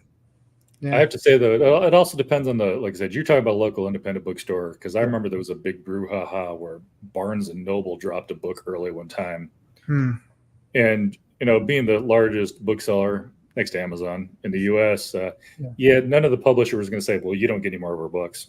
That's true. They just had to let that one go by. Which is lame. They shouldn't have. But I mean, what are they going to do? They can't really. Yeah. My favorite bookstore story, what is it? Muzaki, Japanese guy, I think. Murakami. Thank you. Yeah. Wow. Sorry, Murakami. Totally blew that one. But he had a book that was coming out, and it wasn't the English version. I don't think it was his original version. And he and some like publisher or bookstore there had done a thing where all the books went to that giant publisher or that giant bookstore, that chain, and the chain would also sell it at cost to any independent bookstores, but they wanted to make sure that none of them went to Amazon. That's cool. So it was like, I'm not an Amazon hater, but I appreciated that. I'm not a fan of Amazon anymore. I was a big Amazon fan back when they first started out. I was like, oh, I can get any book. Like I don't have to go searching through used bookstores now if I really want something.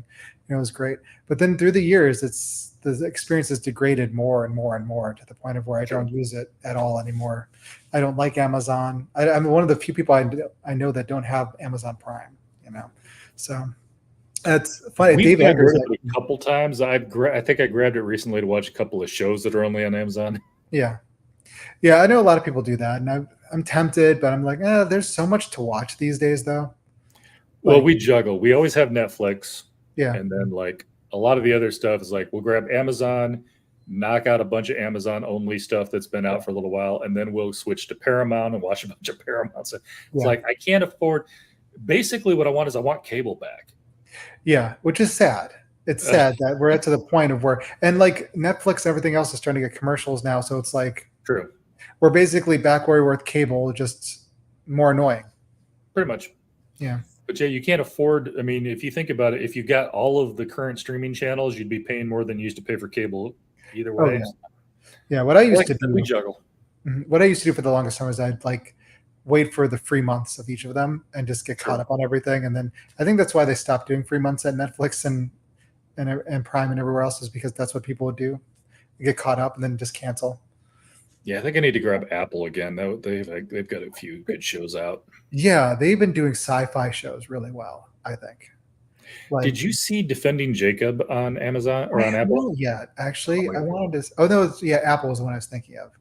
Yeah, no, that was Apple. Yeah, Apple Plus. Yeah, Apple TV or whatever they call it.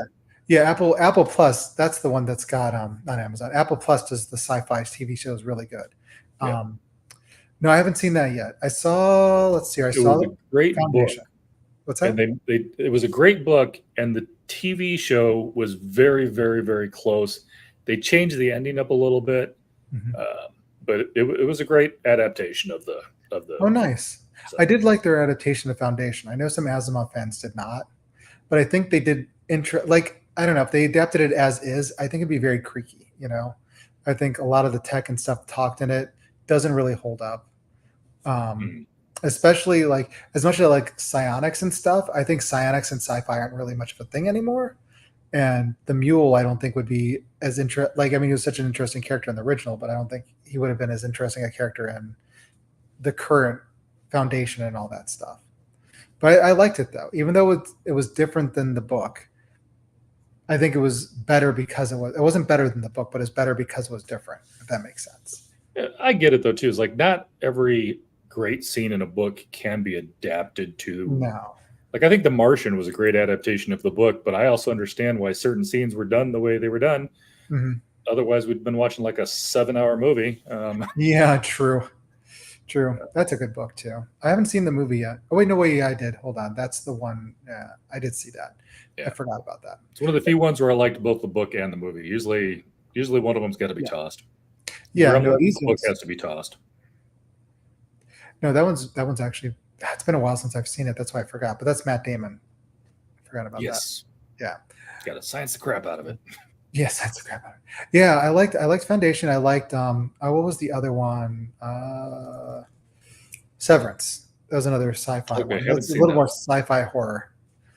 A little bit sci-fi horror. So I like that one. A bit Kafka. And they're doing some more too. I got to finish 3 Body Problem. I started it, never got around to finishing it. Was that the one on Netflix? I think it's on Amazon. Is it on Amazon? I'm second guessing myself. Maybe it's on 3 Body Problem. Oh, it is Netflix. Ha! Okay. I was wrong. Yeah, I need to watch that still. Actually, I'm a few episodes in. I love the guy. The guy that plays Wong is in it too, and I always like him and stuff from Doctor Strange. Yeah.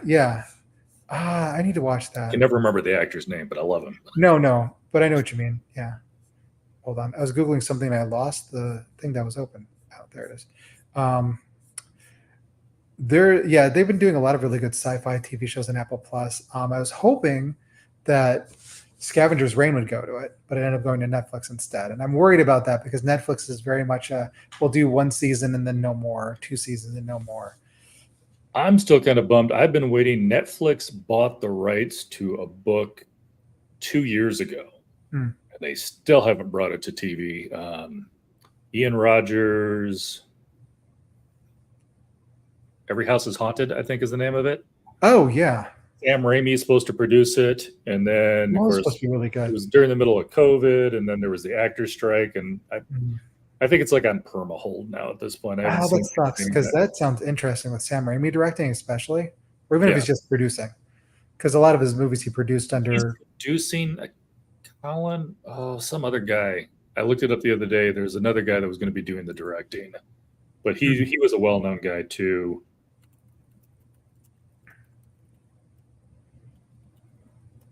That sounds exciting, though. That sounds good. Corin Hardy. Who did The Nun, Gangs of London. He was supposed to be directing that, and it didn't happen. Did I lose you? Nope, it just bumped. I was like, I thought I accidentally closed for a second. It's like, no, it just popped open a new screen. I was like, where did it go? I did that when I was talking to Jen Lyons, luckily. Well, you saw it. It was like the last minute or so like that. And that's why it came in. I'm like, no, come back to me. It figures. That's what happened. I cursed it. I came in and cursed it. No, I got confused with the time with that, and there was a story hour thing on Facebook, a live feed with Cynthia Gomez, and that was at I don't remember what time. I think it was like 7 p.m., but it was Central, and I got all the times confused with this one and that one, and I was just like trying to mix the time zones, and I'm like, Gomez, is that the one you were on a show with? Were you on with Gomez? You were on with somebody. What's that? I swear it was a Facebook. I thought it was Storytime. Oh no, that was Elad Harbor. Me and him were on that. Right, but was that Storytime or was that something? Yeah, that was Story Hour. Yeah, Story Hour, something like that. Watch. I feel so bad now that I forgot the name because they were really nice and it's really awesome. They get a lot of really good authors there. Yeah, and I enjoyed both stories that you guys talked about. So. Yeah. That was a lot of fun too. It was cool because he had a story ready to go that actually matched my story perfectly. So. Yeah. That was kind of cool. I was like, oh, because he asked me what story I was going to read. I told him I was just going to read the first one because I thought it's a good introduction to the collection. And he's like, okay, I gotcha. So, and it was one of my favorites from your collection. So, I mean, that was perfect for me. Yeah, that's why I had to start it. Really, honestly, when I was trying to think of the order to put them in, I knew the story that I had to start with, and I knew the story I had to end with. So, and then from there, hook 'em from the start. What's that? Got to hook them from the start. Yeah, hook them from the start. And I think it sets the tone for the rest of it too, because it's very surreal, very creepy, very, so I think it kind of, what to expect with the rest of it. So it doesn't really, it's kind of interesting too, because some people will say they read it and they said it felt like it was an anthology rather than a collection because some of the stories feel like they're written by somebody different, which I didn't think the case, but I'm like, it's over 20 years. That's not a surprise. you're not in the same place every book. So No, because it was like, well, it'd be kind of like the same if you took like Stephen King's Night Shift and combined the stories with like his most recent one, You Like It Darker. They'd seem like they're written by two entirely different people. Well, I mean, McCammon, Swan Song to the Matthew Corbett series. I mean, completely different books. It's interesting too how that happens too. I was thinking Dave Eggers is like that too, because his earlier stuff is way more fluidly poetic in writing, and his later stuff seems more like very minimalist, which is kind of, I don't know what to think about that still. I don't know which one I prefer. It's a very different style.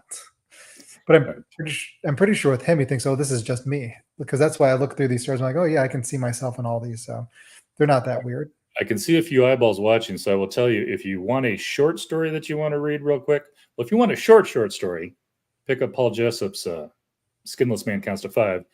If you want a novella, definitely Wylding Hall, the one we were talking about. Yeah. Totally 5-star. And if you've got like a month to read a book, Swan Song by Robert McCammon. Still one of my favorite books of all time, but it is chunky. Yeah. That was that 80s period of horror where everyone wrote like mammoth book stuff, like books that could. Well, I remember too, it's the first book I remember reading where I got about halfway through the book and it said book 2. It's like, was this originally supposed to be 2 books and they just crammed it together? Yeah. It's possible. That's too funny. Yeah, that book is so big. It was like, I think the paperback was like the one that I read was over 1,000 pages. I think the one that they've got out now, and it's probably just changed in print size, it's still like 973 or something. It's just huge. I remember reading that in high school, and yeah, it was one of those big paperbacks like I got from the library. Giant. I need to reread that actually. That was my early horror run, because I started out with like the classics and the kind of the sci-fi stuff, Jules Verne, all that stuff. Then I went through a horror thing, and basically it was hit and miss horror, but anything McCammon put out, I bought. His stuff has always been good. And then I kind of went more into fantasy and sci-fi. I go through phases. I think everyone does, really, honestly. So every time I hit a phase, I find like 700 books that I missed out while I wasn't in that phase. I'm like, and I got to go back and read everything again. Yeah. No, I hear you. I hear you too. And it's like I've got a stack of like whenever I'm in a certain phase, like I have a stack of classics I need to read too that I haven't caught up yet, and I've got them here now because we went. Oh, I don't know if you saw my post. Father's Day, they had the Great American Book Sale near my house. It was an ice rink, and it was. I don't know if I saw that one or not. Yeah, so it was kind of nuts. There is. Let me see if I can find a. Can I add a picture here to this so you can see? Oh, well. I don't know if you can or not, to be honest. I have not done that with stream. I know I can share. I don't know if you can share. Oh, well, it's not a big deal. So like you can try. I honestly don't know. Well, let me actually just see if I can just link to it in the chat then, like the images on that. You should be able to do it. Yeah, hold on. Let me go because you got to see like what this looked like. It was kind of crazy. Well, anyway, when I was there, I actually got some sci-fi classics I've been meaning to get too, like a bunch of Tanith Lee. I was very excited about that because I know if I do this, then I could click present, but I don't know if you on the other end have that present button. No, I don't have the present thing. Where did I post this? Oh my god, I think I scrolled too far back. I don't know where it's at. I'm gonna get lost. I just want to show you the picture of like all the books. They're like stacks and stacks and stacks of books, and they're like completely unorganized, not by name, not by alphabet, not by name, not by anything, like roughly by genre, but horror was kind of split up between mystery, fantasy, and sci-fi. And I've seen a few used bookstores kind of like that, where it's just find whatever you find. But this is like all the here we go. Here it is. So this is all the libraries doing a library sale at once in Pennsylvania. Another thing I got was also the Book of Scath, Lee Brackett. Is it Lee or Lay? So that should go to the picture. Yeah, it's crazy. Like all those books. Which I've read a long time in the past, and I used to have paperback copies of it. The paperback copies are really crappy. So Yeah, so I got those 2, and I got a few other ones. I wanted to get horror, but they like, because it's so hard to find horror, and from what I've heard, somebody was there right when they opened and went around and grabbed everything horror adjacent. Yeah, see, yeah, so you can see, like, all the books. That's like it's an ice rink Wow. that they have it on I've that seen they have some of that. those in, like, when you go to, like, Barnes& and Noble, sometimes they'll have, like, that bargain bin, and it's just not necessarily in any order whatsoever. Yeah, that's kinda like how that is, but if you notice, there's, like, 2 stacks of books. I didn't even get to the bottom stack there, you couldn't. There was people fighting over stuff. Nobody had personal space. They're just, like, walking right, taking stuff right in front of you and stuff. It was like, ah, Was for an introvert. insanity. Yes. It was crazy though. Like, that's not even the whole thing. That's like there's like several other rooms and stuff. So, but it was hardcovers $2, paperbacks $1, and yeah, and they're all really Yeah. good quality. So it was like I couldn't turn it down. Found a lot of good classic sci-fi. Didn't get any of the horror I wanted, but when I'm in a sci-fi mood, I have stuff to read. It's like we have a not so much here in Omaha, but there's a place called Nebraska City that has an Applejack Fest every year. And we used to always take the kids down for the Applejack Fest, watch the parade, all that good stuff. And we'd always stop by their library because their library knew that was the time to have their book sale. And you get all those books, like, you get like a bag of books for like $5 or Yeah, whatever. It's like, yeah, yeah. That was kind of how it is, and I couldn't believe it. People were like fighting over books. I had somebody, book dragon show. Yeah, basically. Yeah, I watched Bookzilla. somebody pull a book out of somebody else's basket and just walk away with it. I'm like, what? That's the story that ticked me off. I wasn't there for it, but I heard about it when we had the Stephen King here in Omaha. Yeah, We limited how many tickets there were, but he still only signed so many books because he yeah, wasn't doing a live signing. I think there was like 600 books, mm, and you got a book, and it was just random whether or not you got a signed copy or not.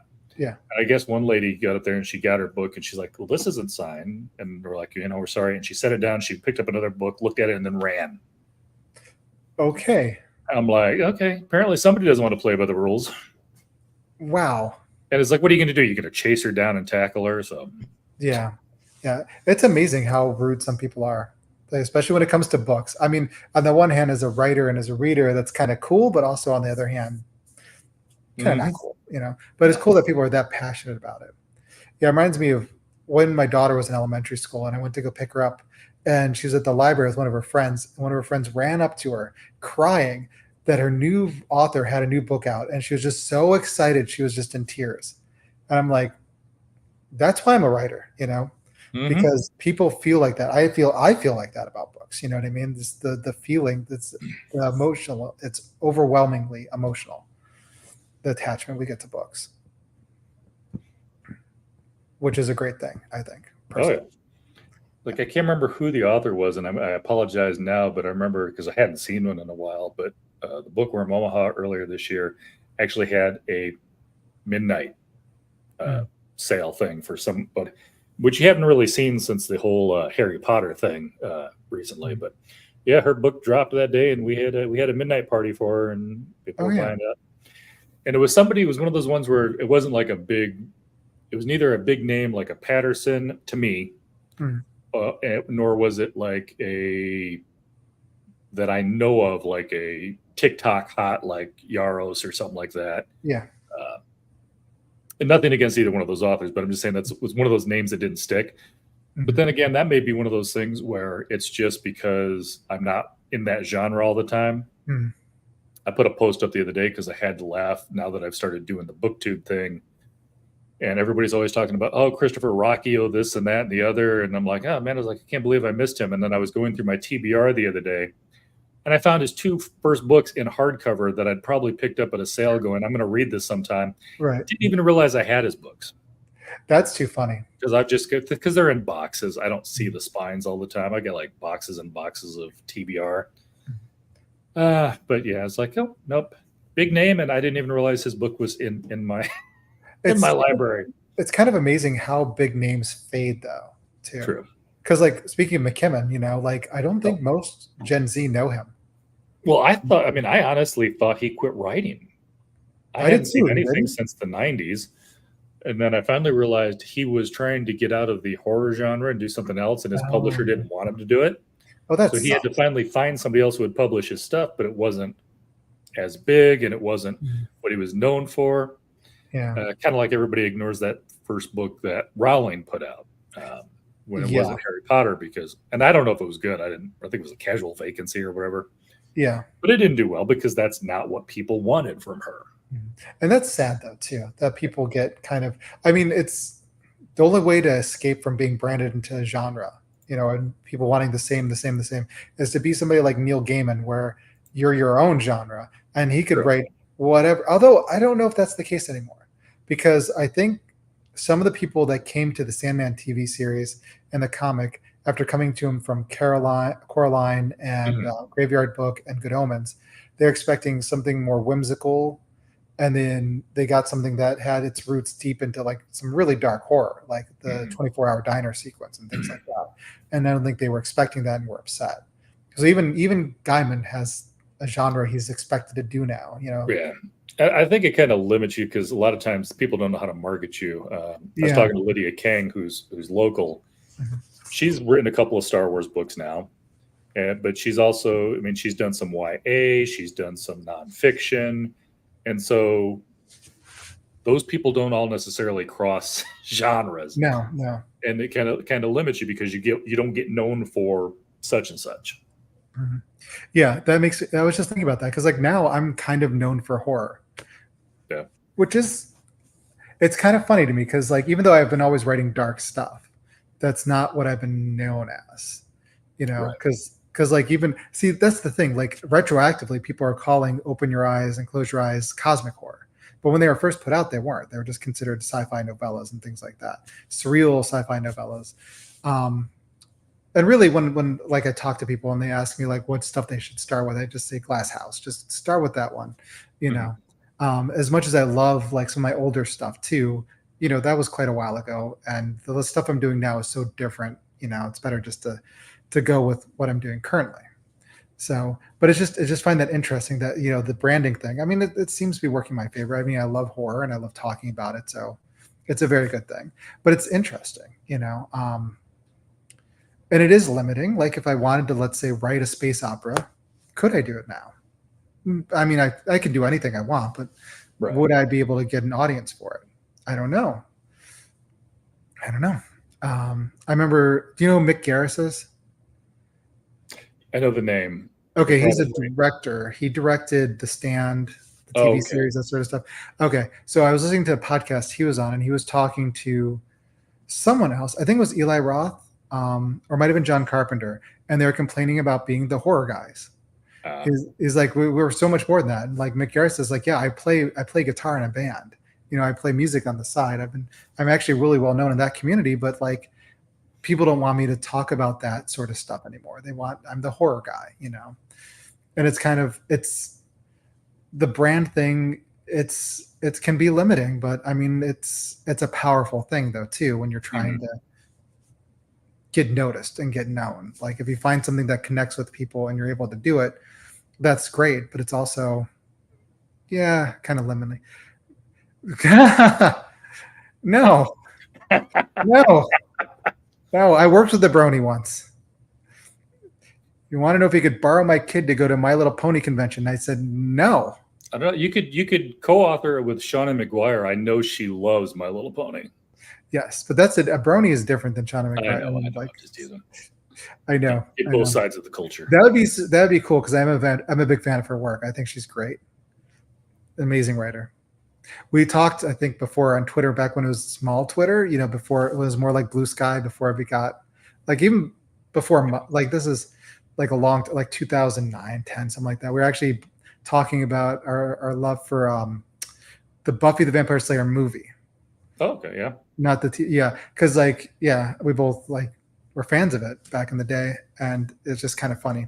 So, because it's just a good movie. Shannon was one of my first interviews, and I kind of jokingly, before we get into her books, I was like, I talked to her about, because I'd seen something she'd posted about My Little Pony. And when she got to talk about that, you could just see her eyes light up. It's like, that's great, though. It's fun. Sometimes it's fun to talk about something besides books when you're an author, because that's all you ever talk about. Yeah. I'm at the point where I'm okay with that now, because I'm just knee deep in reading lots and lots of books at the moment. So and lots of horror, so to speak. So I'm taking a break every once in a while to read some more sci-fi because, I'm finding my sweet spot is sci-fi horror, so which is fun. And that's one of the things you talked about is being stuck in a genre. Yeah. I don't know if you've read it or not, but John Sanford actually wrote a science fiction book. Uh-huh. Saturn Runs or something. So Saturn, I think he had Saturn in the name. And he wrote it with somebody named, I think, C. Stein, which I think was just their name on YouTube or something. But I tried to explain to people in that book out because I read it because I thought it was he's mystery. That's all he ever does is mystery. It's like what's he doing over in the sci-fi section? And they actually ended up putting it up in fiction because I don't think anybody knew what to do with it. But I told people it's like, yes, it's a sci-fi background, but it's still very much a John Sanford book. It's still all about the mystery. But I think that's the reason it didn't go anywhere is because he couldn't get his my wife only reads his Prey novels. She doesn't read the rest of his stuff, just the Prey series. Right. He couldn't get the mystery people to go over, and I don't think he got the science fiction people to take him seriously. Yeah. So that's one of those. That was just like the one-off. That's one of those tricks too, because you can't be Banks. He made the jump to sci-fi from literary, and he did it amazingly. And it's kind of funny too because he actually scoffed at other people that were literary that would just slum it in sci-fi and weren't actually sci-fi fans. So, but it's just kind of amazing. Before the culture novels, you've got Crow Road and Wasp Factory and stuff like that, which are more horror adjacent than anything else. And then he just, I think actually he's probably more well known for the culture books now than he is for his popular general fiction stuff from before, like his literary fiction. Well, it's I think, have you ever read Patterson's The Zoo? I think there's actually 2 books in that series now. That sounds familiar. I have. Basically, the whole thing is that the radio waves and stuff like that have been affecting the animals, and they become. It's very either sci-fi or horror, depending on your bent. Yeah. Every single bookstore I've ever been, it's just in fiction with the rest of the Patterson books because they don't. Even his mystery books are in fiction. They don't. He's just. I don't know. He gets lumped into something and he can't get out of that section. But a general fiction can be good though, because that's true. If you're not going to the core fan base of a genre, that's probably a better place to go. It's more likely going to be fine. It was no Patterson book as to where those people would probably have never been in the sci-fi section to begin with. That's true. I remember when Vandermeer's Annihilation and stuff came out, and that was always in general fiction. But that was before the horror section popped up at Barnes & Noble yet again. Yeah, I don't think I discovered him until Bourne came out. So I think I've always seen him in sci-fi fantasy. Even Bourne, I think when I bought it, it was in general fiction when I went and picked it up. Yeah, I always go to the same little bookstore, so maybe that's just where they had maybe they knew Vandermeer, he's sci-fi. Stop trying to make him fancy. Bourne is a great book, though. Yeah, Mord is a scary bear. Yes. It's so funny because actually at the same time he was writing that, unbeknownst to me, I was working on Silence That Binds, which also had a giant evil bear. So did it fly and did Tech fall off of it? No, but it was infected by this poisonous disease that had spread to everybody else. So it was a little bit like Shardik from the Drawing of the Three. So gotcha. The Stephen King version of Shardik, not the Shardik in the Richard Adams book. But yeah, every once in a while you get a book and it's there's more than one book by that title. It's dang nabbit. Dang nabbit, yeah. I'm used to it with movies. Movies you've run into that before. I'm starting to see that sometimes with title, especially one-word title books, because they do have them, and it's just okay. Yeah. I hate when a movie puts a number on the movie, but it's not actually the sequel. I remember as a kid watching No Retreat, No Surrender 2 that had absolutely no connection to No Retreat, No Surrender. Not even close. Yeah, where it's they just want to make money off of the original. It's why did you even imitate? Because I don't even think it was the same producers or anything. I was just they just there's a name wanted their first name and didn't want to confuse them. I guess I don't know. Yeah, there's a name for that where the movie wasn't originally supposed to be that, but then they rename it. And sometimes they reshoot some things to add in the names to tie together. Sometimes they don't. You might enjoy this. Do you know the backstory on the iRobot movie? No, I don't actually. It was not iRobot when it was filmed. They filmed it as its own movie, which is why if you've read I, Robot, they don't seem to have a whole lot of I've connection. read Asimov, yeah. And I guess it wasn't really doing well. And they went to the Asimov Foundation because obviously Asimov's gone, but he still has a foundation that controls his work. Yeah. And they showed them the movie and is like, would you mind if we reshot this, renamed some of the characters and renamed it I, Robot? And the Asimov Foundation apparently told them, is like, this is more Asimov than Asimov. Yes. So they liked the movie so much. Well, that's what, I mean, I don't know who's in charge of the foundation. Yeah. But it was the reason it doesn't have anything to do with the book is because it was never had anything to do with the book. Yeah, because Asimov, his robots were never about a robot uprising. No. Or anything like that. They were all like, they were neurotic. Yep. I mean, I still remember the first time I read like the first story in I, Robot, and I was like, this is a robot seeing a therapist. Yeah, I read the book after watching the movie, and I'm reading the book going, is like, I know it's a collection of short stories, but none of this seems to have anything to do, other than like the, it's not the Prime Directive, but whatever the rule was where they could, the whatever they called it. 3 laws. Yeah. 3 laws of robotics. I think that was about as close as they got to actually, and the fact that they renamed the character so he would fit in that world. Yeah, that's sad. I know they do that a lot though with other stuff too. That's Hollywood for you though. Yeah. Well, I mean, heck, Back to the Future was completely filmed and it did so poorly, and they're like, they reshot it with Michael J. Fox because it was originally, what's his face from Mask? Not Jim Carrey, the other Mask. Eric Stoltz was originally. I didn't know that. He was originally Marty McFly. They filmed the entire movie with Eric Stoltz. I didn't know that. They reshot it because it didn't go well. Wow, you've got to be really bad if they're going to reshoot an entire movie with somebody. Which is weird because I loved Eric Stoltz. I loved him in that. I loved him in The Prophecy. Wow, that's crazy. Apparently, he just did not fit the character of Marty McFly. Which is interesting because, like, the character of Marty McFly, I wouldn't have thought what's his name would have played him that well. Michael J. Fox. And Michael J. Fox, because if you read it on, like, he's basically a punk rocker. Mm-hmm. You know, a skateboarding punk rocker. But Michael J. Fox kind of plays him like the kid next door. Yep. Which is an interesting, I mean, Michael J. Fox is amazing in that. But, like, you know, I mean, he starts off as like playing an electric guitar, playing punk rock music, skateboarding all over the place. You know, in the 80s, he should have had a mohawk. But I'm saying, if you think about it too, that's why I think Eric Stoltz probably fit their vision of that character better, even if it didn't come across on screen. Yeah, it might have actually been really good. It just didn't like sit well in Middle America. You know, Idaho found him controversial. We don't like that guy out here in Iowa. Yeah. Middle America, they don't like it. Didn't test well.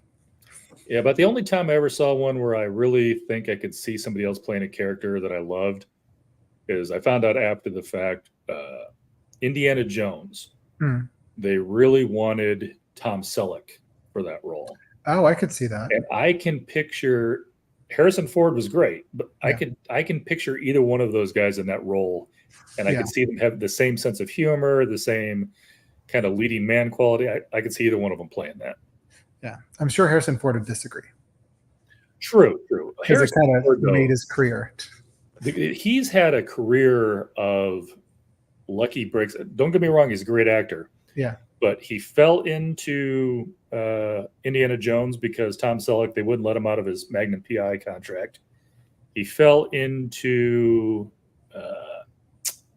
that whole Ryan series because of the fact that Baldwin didn't want to do multiple ones, so he only signed up for their first movie, and then they needed to find somebody.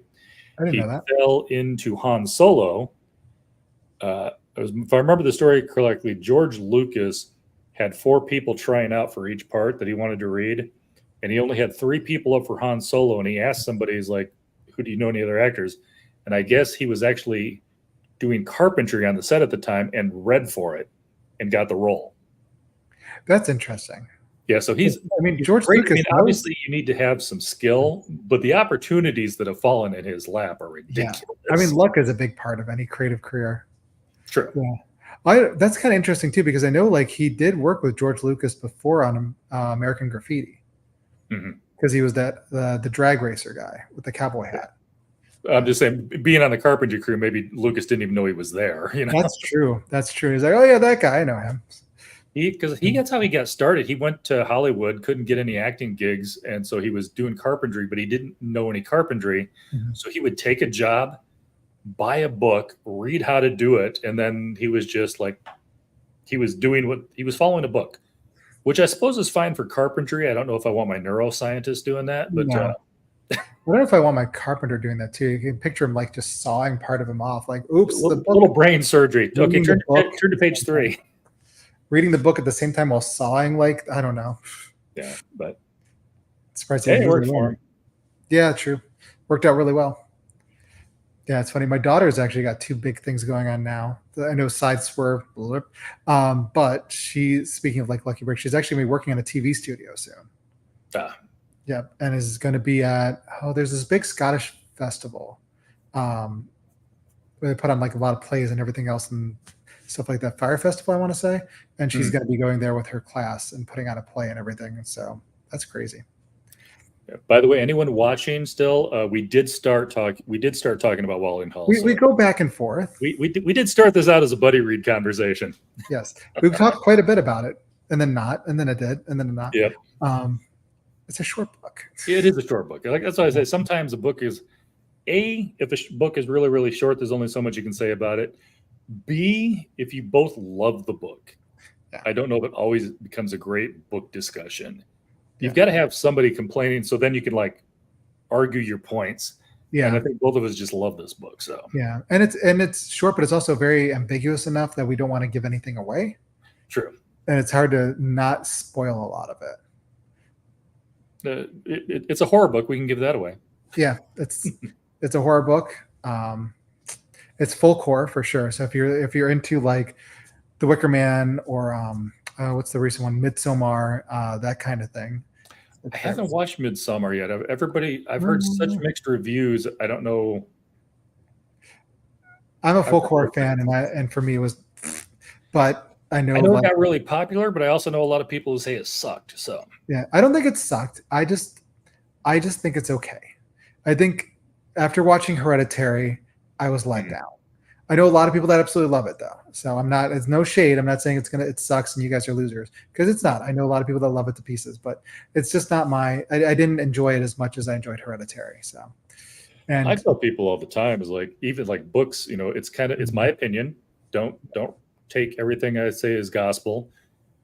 However, if you liked Catcher in the Rye or you didn't like Swan Song, we can't be friends. Everything in between that is on. Yeah, it's definitely not a we can't be friends thing. It's more like I'll look at you funny. Like, you like that, huh? Okay. Huh? Yeah. Yeah. Although I have to say, I have not watched it, and I am never going to watch it. I have a feeling if you like The Human Centipede, I don't know what we're going to have to talk about. What, Human Centipede? Oh, you haven't heard of The Human Centipede? Well, no, I know about it. Just like, why would anyone want to watch that? Like to punish themselves, I guess. I don't know. As a horror fan, I get some people wanting to like the grimy horror, but I won't do that to myself.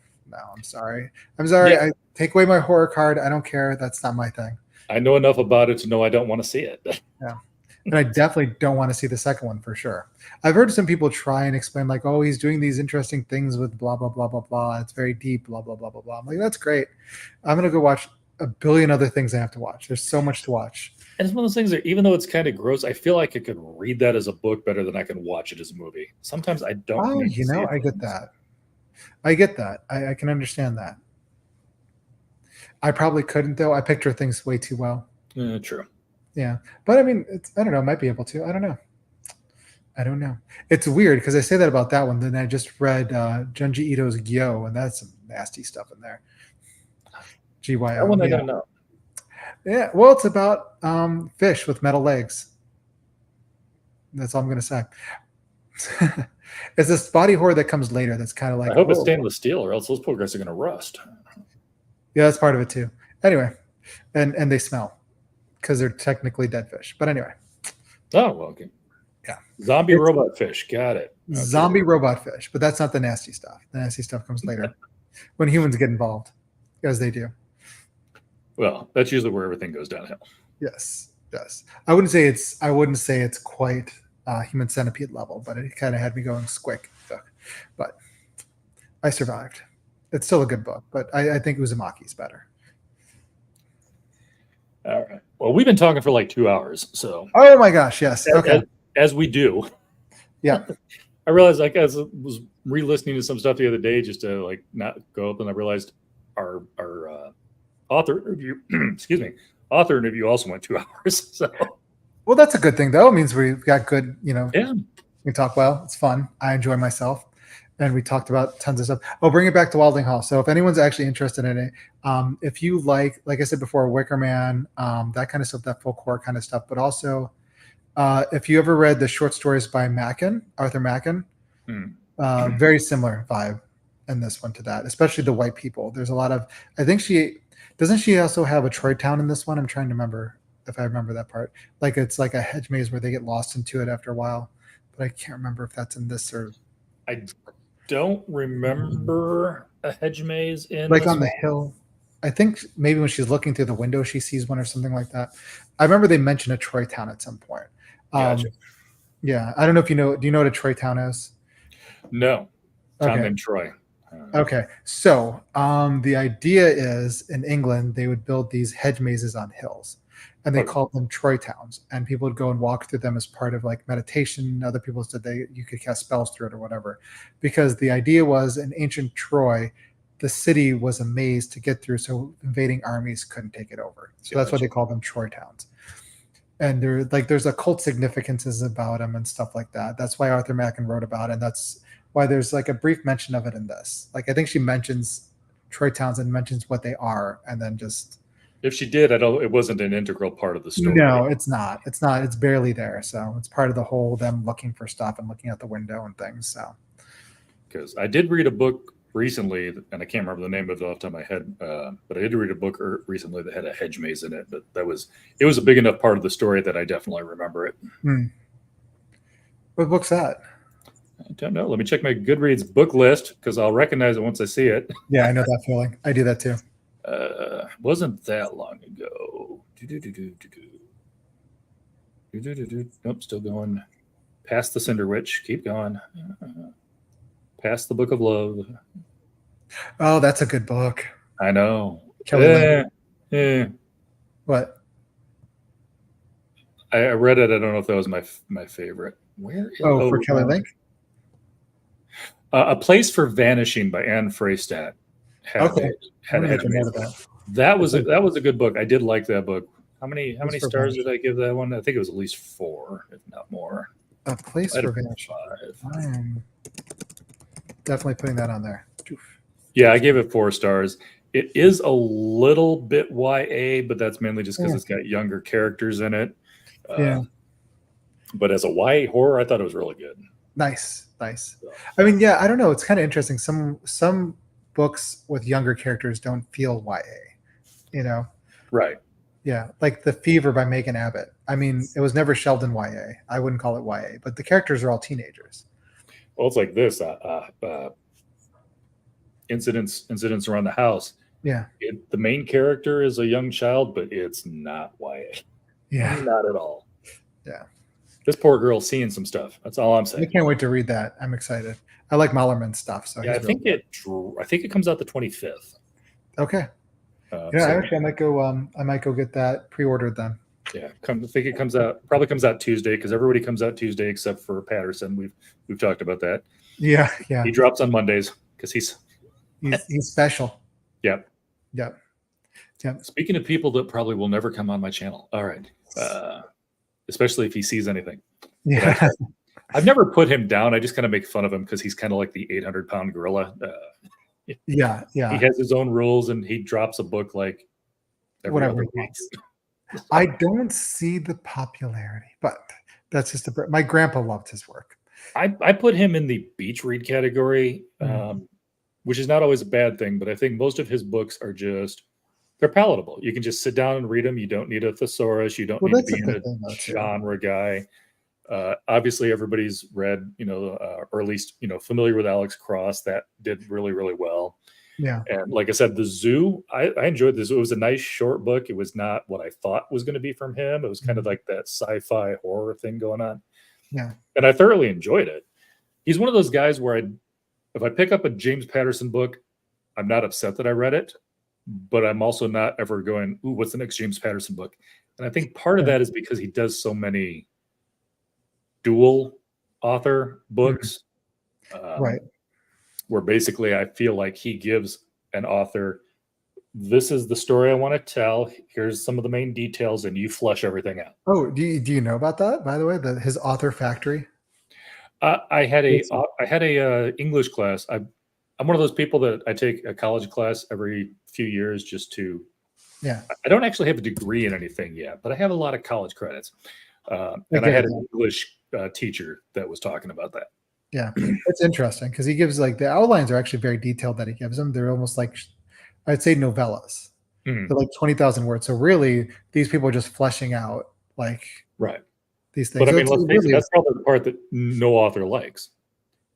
I got here's all my good parts, and I need you to connect all the dots. Yeah, make it better, make it longer. All right. Yeah. So mainly I'm going to wrap this up, not because I don't enjoy talking to you, but because I know my wife is waiting for me to come over and help her paint the new house. So I'm not sure she so that's why this ran long, huh? Yeah. The longer you talk, the better off I am. Eventually I will be in trouble if I don't show up. So. No, that's fine. That's fine. This is great. This is great. Any other time you want to do something else like this, I'm down. Will do. I kind of enjoyed this. Like I said, the only downside I had for this conversation is the fact that we both loved the book, so we couldn't get into a big drag out fight about it. Yeah, those are the best book club discussions is when somebody loves it and somebody hates it.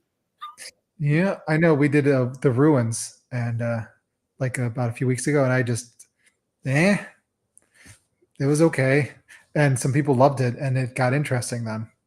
Yeah. Because we got to talk about like what I didn't like and what they liked, and it was interesting. Like I know a guy who hates Name of the Wind, which is one of my favorite books too. It's like we should have a discussion about that book. That would be the guy who doesn't like it, but I feel like that'd be a much more interesting conversation when one's like, "It's the greatest thing ever," and the other one's like, "Oh my goodness, I was so bored." See, that we can't do Name of the Wind then because I love that book to pieces. So yeah. I really love book 3. I was actually convincing some people to get it at the bookstore, and the bookstore owner was like, book 3 is never going to come out. Don't do it. I'm like, you know what? Actually, book 1 and 2 are amazing on their own. They're worth reading. You don't need. He's got at least, I think, 2, if not 3 novellas that came out too. Yeah. And they're all part of the story. Just trust me. It's fine. You don't, book 3 can come out whenever he wants it to. It's okay. It's not going to all of a sudden retroactively make the other books worse. You know? Yeah. I mean, it's not like people are going like, oh, Game of Thrones sucks because book 7's not out. Yeah, exactly. I'm just like, yeah, it's fine. You can read these now. I was like, well, what if I get like want to read more? And I'm like, well, then he's got more. It's fine. I mean, let's face it. There's always going to be a chance that however old you are, you're going to end before a series you love ends, or the author is going to possibly end before a series that you love ends. Oh, right. Yeah. I mean, like, was it Grafton got to what? W, I think, on that series. Yeah. And by the way, if they ever see this, shout out to Grafton's family who did not jump on the gravy train. She didn't have any more finished books, so the series is over. They're not going to have somebody ghostwrite the rest of that series just to finish it off and make a few more bucks. Yeah. I thought that was classy. That's a class act, yeah. I mean, like what poor Harper Lee's family did to her. She didn't want that book published, but they wanted the money grab. Well, it's interesting because that was actually from what I've been reading, that's the first draft. Right. It was the original story. Yeah. It's not a sequel or anything, which is, I think, what everybody thought it was going to be. Yeah. Which also I was kind of like, that's what I thought too. So I was kind of like, wait, what? I think I've read this already. Yeah. Yeah. Yeah. That kind of cash grab. No. Yeah. Okay. Cool. Yeah. But yeah, definitely. We'll have to do this some other time. Yes. I got to see what's going on. Like I said, I've only really got one thing.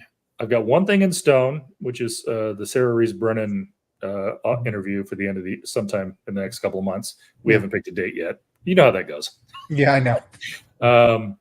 And then I've got a couple of maybes and I'm still trying to get. I might be doing a D&D thing with a couple authors. Oh, Other nice. than that, if stuff doesn't pan out, I got no problem filling in. I don't always do an author interview every month. I mean, I try to see if I can schedule one every month, but if I don't want to do 52 a year because I don't feel like you can give an author time to read their book. But I also don't like to go months and months in between either. People forget about me.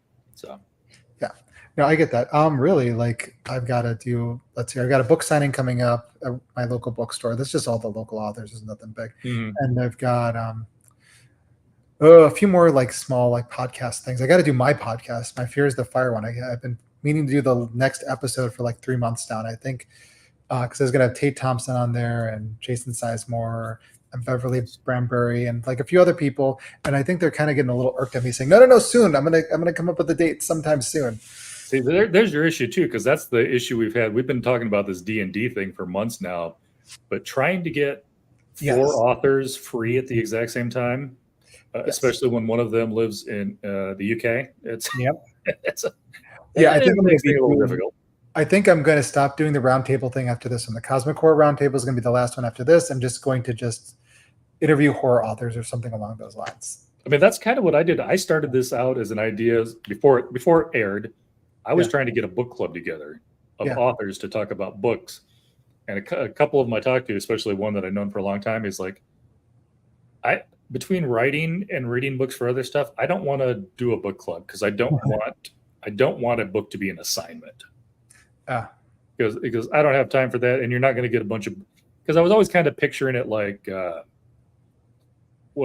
Castle, where they would have the authors all got together and played poker at the end. Oh yeah. The early seasons. The good stuff.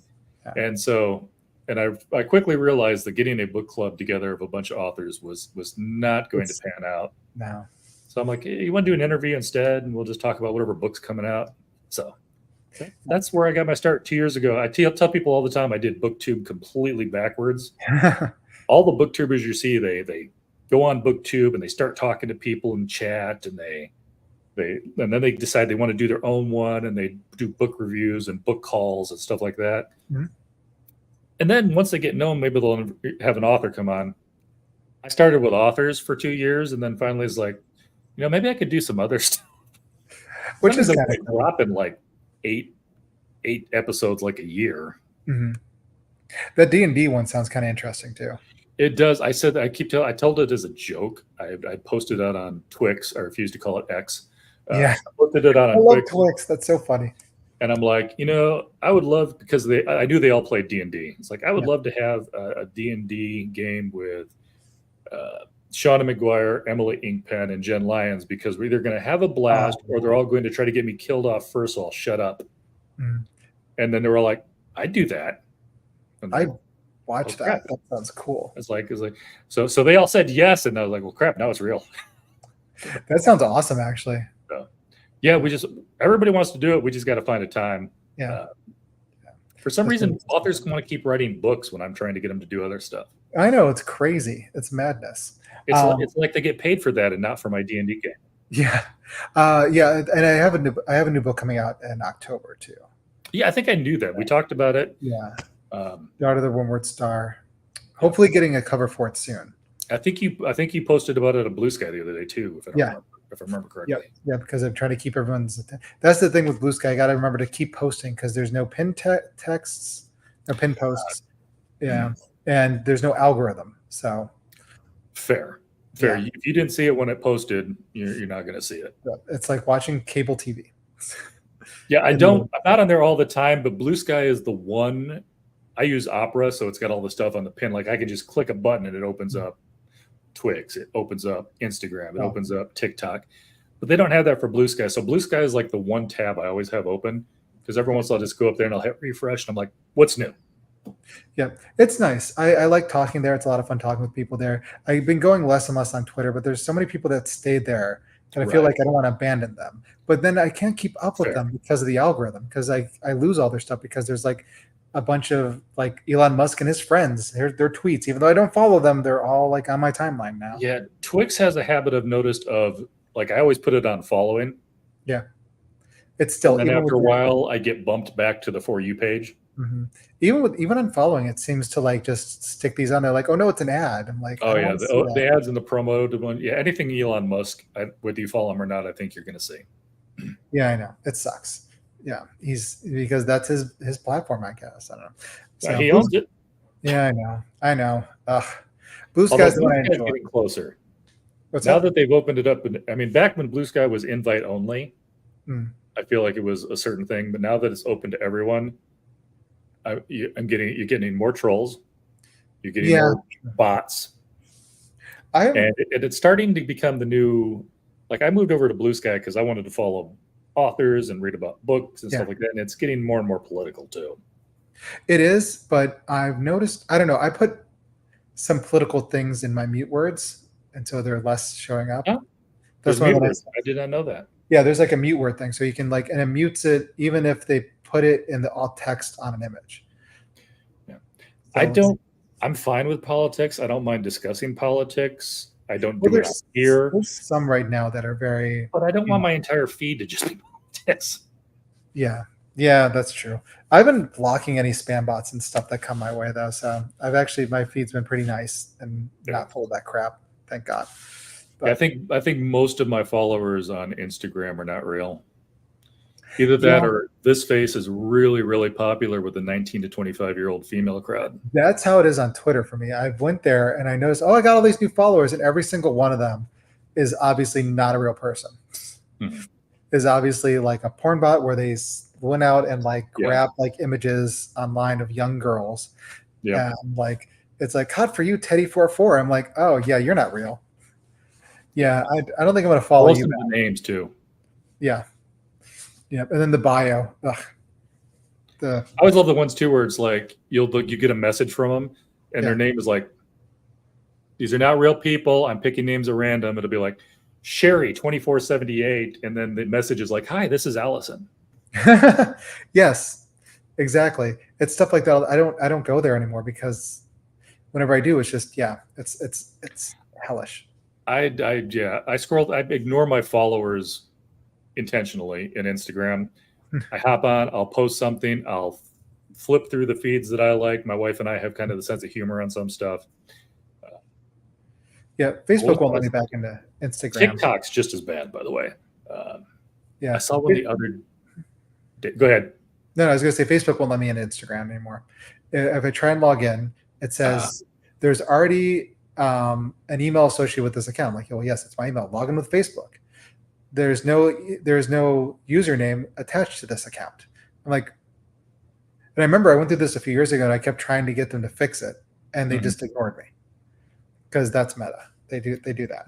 I did have one the other day. It took me days to get in where it kept doing. I was in a loop where it's like, try to log in. It's like there's already an account to this email, so I try to log in with the email. It's like this email cannot be, and I like yes, that's exactly. So then I click on forgot password, and it's like there's no account with this email address. I'm like, I can't create a new account because there's one to this email address. Yes. I can't click forget password because there's nothing on this email address. Yes, that is literally what was happening with me at Instagram. And I just said, you know what? I don't need this. Because everyone kept saying, like, oh, Threads is such a good place to promote your book. I'm like, all right, I'll try Threads. I don't want to, but I'll try it. And you got to log in with Instagram on Threads. And I tried, and I'm like, okay, you know what? I'm not going to use either of these. I'm okay with that. The other one that bugs me is the auto post. I finally talked to my sister-in-law because she's always posting stuff on Instagram. And finally I'd mentioned something. I was like, yeah, you post the stuff on Instagram, but every time I message you, you never respond to me. She's like, I'm not on Instagram. Oh, she's posting on Facebook and didn't realize she has the check mark. So everything she posts on Facebook also posts on Instagram. Because I've done that before too. I posted stuff on Instagram and realized it also posted to Facebook because there's a check mark. I wonder if it's doing that. Like, she doesn't even know her Instagram login. It's just automatically posting as her on Instagram. Yeah, I bet that's it. I bet they set that up back when Instagram and Facebook used to be separate and you could have them connected. Yeah. Before Meta bought it. I bet that's it. And I bet that's what's messing it up. Yeah, it's probably connected somehow and they're just not talking. I bet I'm an early, that's a problem with being an early adopter sometimes with this stuff. Yeah, because I found like one, or I think it was kind of the same situation. It was saved on my phone so I could log in, but with the password that was on my phone, it wouldn't let me log onto the website. I'm like, aren't these the same site? But You would think. Uh, You would think. Life is weird. Yeah. I'm going back to MySpace. Just kidding. It It still exists. I can't believe it's still out there. And for musicians use it a lot. I didn't know that. Basically, it's turned into like a news aggregate for entertainment stuff. Yeah, it's so weird. Well, whatever, whatever works. All right. Well, I should let you go paint. Yeah, and I also need to get this hair. It's the humidity. I know my hair is not that long, but it's that humidity where it's like I just want it all off, just gone. No, I get it too, because like my hair now, the humidity makes it all knot up and stuff, so I gotta like brush it 50 times a day at this length. What's that? No, because they'll dread up and look really disgusting if I don't. I'm just teasing you because you've got so much hair. But look, does that make you feel better? I know. Look at that, a little bald spot. I still have you beat. Yeah, I know. It's getting there. It's getting there. I got the yarmulke in the back, the permanent yarmulke. Yeah, in a few months, I bet you I'll be like what's his name, Riff Raff from Rocky Horror. My thing was this: I refuse to be the bald man with a ponytail. You've seen the ones. No, I'm not going to be that. That's the thing. Once this spreads a little more, I'm going to be like, yeah. Or that one person whose name I won't say when I was in the military, who his hair was back to here, so he'd grow it out and then he'd pull it. He'd like do the bangs forward. Oh yeah, no. Bangs would only come to here. Nope. I'm just going to cut it shorter. I'm not going to do the thing. I'm not going to do the comb over.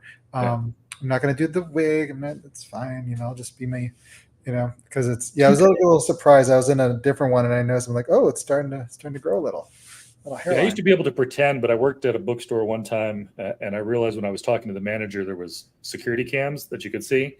Yeah. And so there was one outside the manager's office and I could see, it's like, oh, I got a bald spot. Yeah. Yeah. It was a little surprised because it was like in one of these, like, I think it was a Zoom call with a friend of mine, Jonathan Wood. I don't know if you know him. He's a writer. What was the name again? Jonathan Wood. You might know him he wrote the Fool's Gold series. Under John Hollins, which was like The Hobbit meets Guardians of the Galaxy. That was I'm trying to think what the other ones. And then under another name, he wrote other books. I haven't.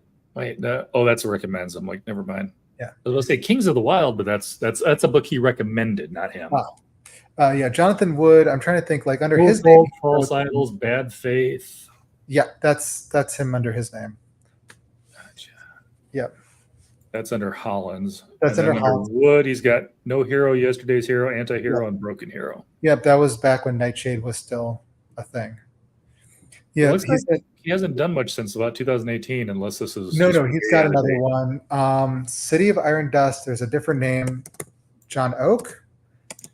Well, Fantastic Fiction is out of or maybe if it's under a different name, it might be City of Iron and Dust. Yeah, J.P. Oakes. Well, tell him to quit changing names. He's confusing people. Yeah, well, it's one of those things. You know what? It's going on now. Everyone likes debuts. Yeah. Yeah, they all want you to be a debut. I think he's going to try and just go back to using his original name first, but I don't know. We'll see. If he doesn't, well, then I never said that. This is not being recorded for posterity and is not being broadcast live. So sorry, Jonathan. No worries. Last thing I'll mention, though, because you kind of brought it up there, is I remember getting kind of annoyed because it seems like every time you turn around, all the comic books start over at number 1 again. Oh, my God, yeah. And I read a thing, and it's like, was it Liefeld? No, it wasn't Liefeld. Which one can't draw feet? A lot of them. I don't know. There's one who's famous for not being able to draw feet. In fact, they make fun of it in Deadpool 3. Oh, right. Yeah, I remember that now. I can't remember his name, but anyhow, when they dragged him over from whatever comic he was on, that's how whatever X-Force had been called previously. That's why it was a number 1, is because he was coming over to it and he's like, you promised me a number 1. So they basically restarted the comic over so it was a debut. Oh God, that's ridiculous. Yeah. It's kind of weird how they're obsessed with that though. I don't know. I will give him credit though. He has started making fun of himself about not being able to defeat. Yeah. Comic. And I know it's not Liefeld, it's the other guy. Oh, no, it was Liefeld. Okay, it was Liefeld. Who's the other guy I was thinking of? Because I remember he and some guy had a falling out, and then they kind of, maybe it was McFarlane. But Liefeld and somebody had a falling out, and they've kind of they've put the water under the bridge now. Oh, that's good. But yeah, Deadpool 3, there's a thing where it's like in the background of, I don't know if it's in the movie or if it's just in the trailer, but they go around this building. It's like Liefeld's Feet or something like that. That's the name of the place. Yep. I'm like, okay, somebody's throwing a little shade there. But yeah, that's why a lot of these things, that's why they reboot, is when they get a new author on a book series, that author wants it to be book one. Yeah. Which is why we have 787 X titles, you know.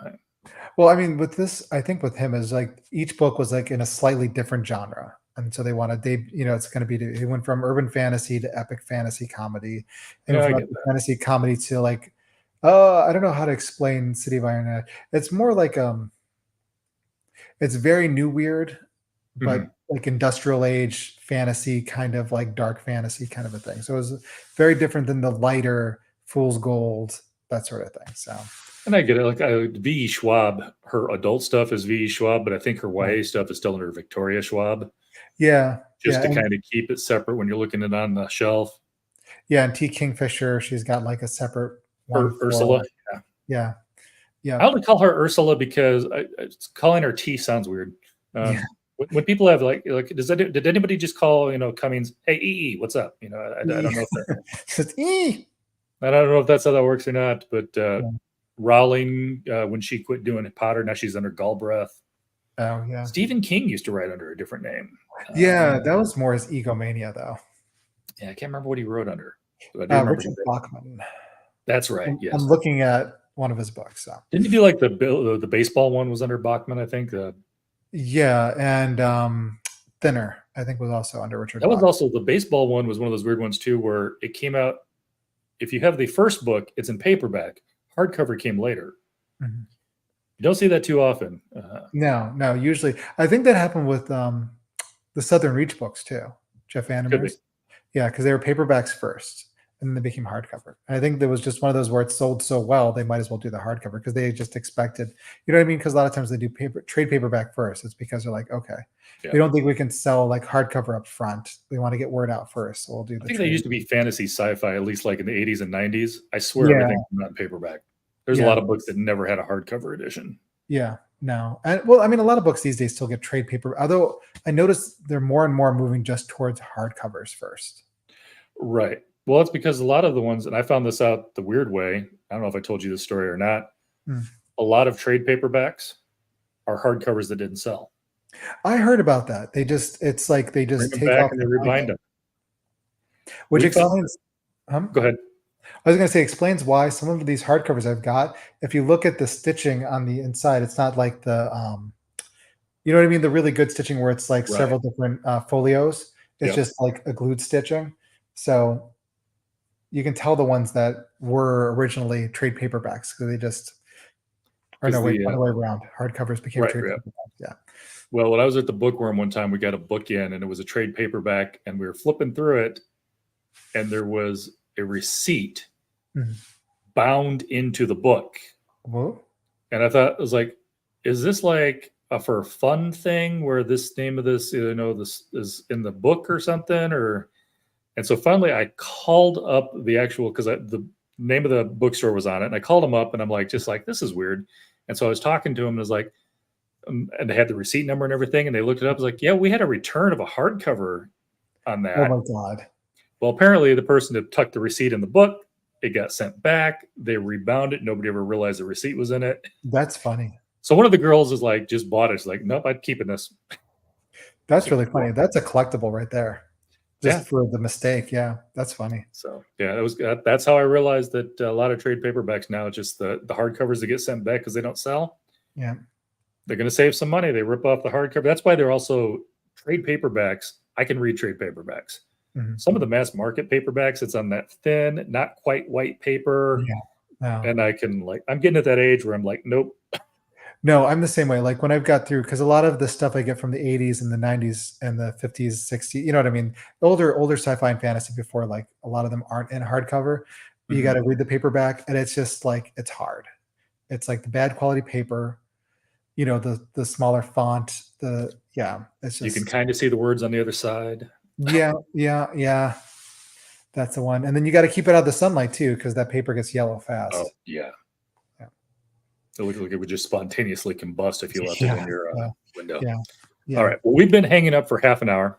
Okay, yes. And I know I'm going to be in trouble with the wife if I do this much longer. So okay, that's fine. thanks to anybody still watching, by the way. I see a few eyeballs still. Like I can see the eyeballs in the corner. So I know somebody at least is lurking and hanging out.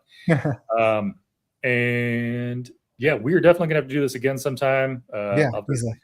We'll have to see if we can pick out another book. Next one, like I said, it's kind of quiet for the rest of the year, so we don't necessarily have to pull out a novella, although I enjoyed it. Great pick. Me too.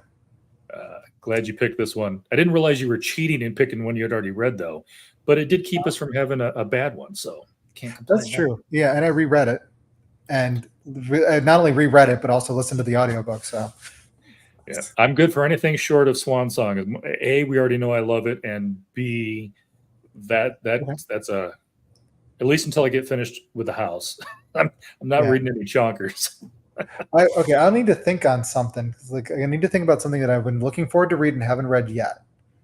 Okay. And that you haven't read yet. Yeah. Well, like I said, if we hadn't already read it, the Mallerman book, I'm going to tell you, I know you already wanted to read it. That one's good. Yeah. Sherry Priest book was good. Actually, either of those I'd be down for. Yeah, either of those I'd be down for doing a read on that too, a buddy read on that, because I've been looking forward to those so much. Don't know about the Book of Love. I've heard great things. I know Kelly Link won some stuff for her short stories, but Book of Love was not my genre. I get that. It's I would say it's much more literary than genre. I think it was closer to which her stuff is like that. It's a very literary genre hybrid. Like, have you read her short stories? I have not. I heard, but I heard about it, and the book was coming out, and so many people were talking about it. There was so much excitement that I read that first. Yeah, I feel like the problem for me is because for instance, I'm not a romantasy fan. I feel like her book is a little romantic horror. I don't know. It is. I can see that. Yes. I think that's the young adult literary influence, because there's a very young adult influence in that one, I think, and young adult is also very romantic.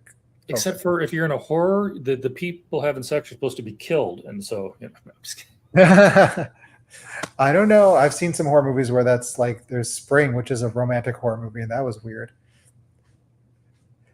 Yeah, it's kind of like Spring.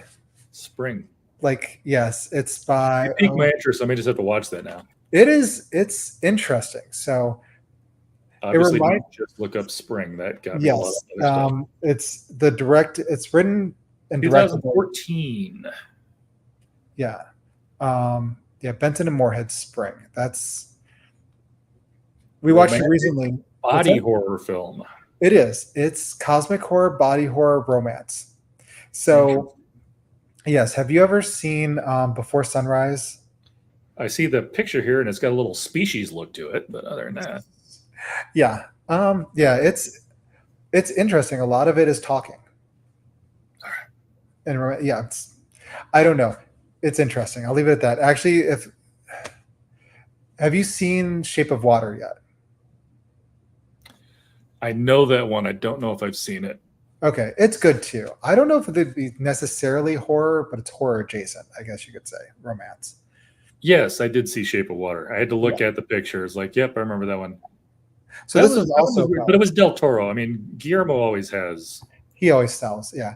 This one, Spring, I don't know. Spring, I liked Spring a lot. But some people I know don't like it, so it might be hit or miss for you. I think the only Guillermo that I didn't like and I didn't end up finishing, I think, was Pan's Labyrinth, which I know some people love, but I like it a lot. Yeah, I liked it a lot. I don't know if you'd get bored with Spring or not. There's a lot of it's like talking and stuff. So I don't know. All right. Well, sometime before the end of the year, we will get back together. We'll talk about another book. And we'll talk about Spring because I will watch it between now and then. All right, then. And if you don't like it, that'll be interesting. On the Wicker Man, but I think I said we didn't spend a lot of time talking about the Wicker Man. No, but I also feel like we interweaved it with Wylding Hall a lot. So I think it needed. I think it actually makes sense though, because those two are kind of connected in some ways. I'm just so used to Edward Woodward as the Equalizer. It was a weird. Yeah. I grew up on. He was the Equalizer. I love the Denzel movies. Mhm. I just don't No, know he why it had to be was. the same character. It feels like sometimes I feel like they're trying to go off a known name, kind of like I said Yeah. with iRobot, because I don't feel like the character that Denzel plays is the character that Edward Woodward played. No, I don't think so either. I was also a huge fan of the original Equalizer and stuff, and it was kind of funny watching The Wicker Man for the first time. Like, wait a minute, I know him, but his acting in The Wicker Man is so good. Like, I think he He works stands as out in that one. He almost, except for the weird guy who runs the place, Christopher I feel Lee. like he kind of stole the scenes. Yep, Christopher Lee though, he's a classic. That's right. Yeah, good old Dracula. He's so young in that movie. It's like I almost don't picture him as Christopher Lee. I know. You're probably used to Sauron. Well, or at least some of the older stuff. He's been in a lot of stuff, but yeah. Again, this comes back to my sheltered childhood where I didn't watch a lot of movies when I was younger that were not family appropriate. True, Dracula probably was not family appropriate then. The Christopher Lee Dracula. He was in Dracula. Of course, he was rocking a little makeup in that one. He was the Dracula. Yeah, because he had the my forehead now. I was like, yep. And then he had the red bloodshot eyeglass, or the contact lens that made his eyes look really bloodshot red and stuff. It was a good movie though. I liked that movie. Yeah. But yeah, Edward Woodward, I think he grounded that movie. If he wasn't in The Wicker Man, I don't think it would have worked, because he made it seem. I don't know. I think anybody else would have overacted the part, maybe. Yeah, that's the problem I had with Nick Cage. The bedroom though was a little weird to me. I know what they were going for. That was cut out of the British or the American one, American release. Oh, okay. I don't think I've seen. I haven't seen the Nicolas Cage version. No, not in the Nicolas Cage one. So, like in the American version of The Wicker Man, it's actually 20 minutes shorter. They cut out a lot of stuff. So they cut out that scene. They made it only last 1 day instead of 2. They did a whole bunch of stuff to it. I apparently saw the British version then. Yes. Yeah. So there's like several different versions, actually, several different cuts of it that have like come that out. whole thing with Edward Woodward just like touching the wall while she's dancing on the other side. I was like, okay, I know. This is a little artsy fartsy for me. Yeah. Well, I mean, I get the point of what's going on. She's casting a spell to see if he's still a virgin, because if he's still a virgin, he's going to resist. If he would have, but the next day when she says, "You should have come to my chambers last night," she's saying, because then we won't kill you, because then you won't be a virgin. Yeah. Because they needed a virgin sacrifice. So yeah. Also playing against type, having the virgin sacrifice not being a young, beautiful woman, instead of having being this old Catholic cop. Because that's how they got out of it in Love at First Bite. Is oh, that's true. Yeah. Not a virgin anymore, so she survived. Yep. Oh God, that's been forever since I saw that one. That was one of those movies where I didn't know who it was at the time, and I was watching something later. I'm like, wait, that was Jim Carrey. Yeah, I watched it on accident. I wanted to see a vampire movie. I didn't realize it was going to be that lewd, and it was the day when like PG could be also very close to R. True. And so when we rented it when I was a kid, my grandparents were like, "What is this?" So. Yeah, these days I think there was enough nudity in that I'm thinking of the Wicker Man. He's like, yeah, I don't think that would have gotten R. That would have gotten an R. I think that got an R at the time too, or an X rating in England. Yeah. Well, then we went crazy. I mean, you think about the ones that didn't exist when we were kids: PG-13, NC-17. None of those existed. No. Well, no. Wait, hold on. I know Wicker Man was an R in the U.S., but I think it was a 17, a certificate 17 or certificate 18 in England, because that's why they had all the nudity out, because nudity was no longer considered an X rating in England. So like all of a sudden, all the horror movies, especially Hammer horror films, had like nudity. As long as it's hard. Yeah. All right. Well, yes, I'll let you go. I'll stop. Everybody come back next time for Paul Jessup's complete guide to brony culture. Yep. That's me. I know all about the bronies. Yeah. I don't know. I might have to see. I could get you and maybe Shannon on at the same time. That might be. I'm disturbed. All right. Thanks for joining us, Paul. And I will definitely catch you later. You know how to get a hold of me. Yeah, for sure. This is great. All right. Take care. Yeah, bye.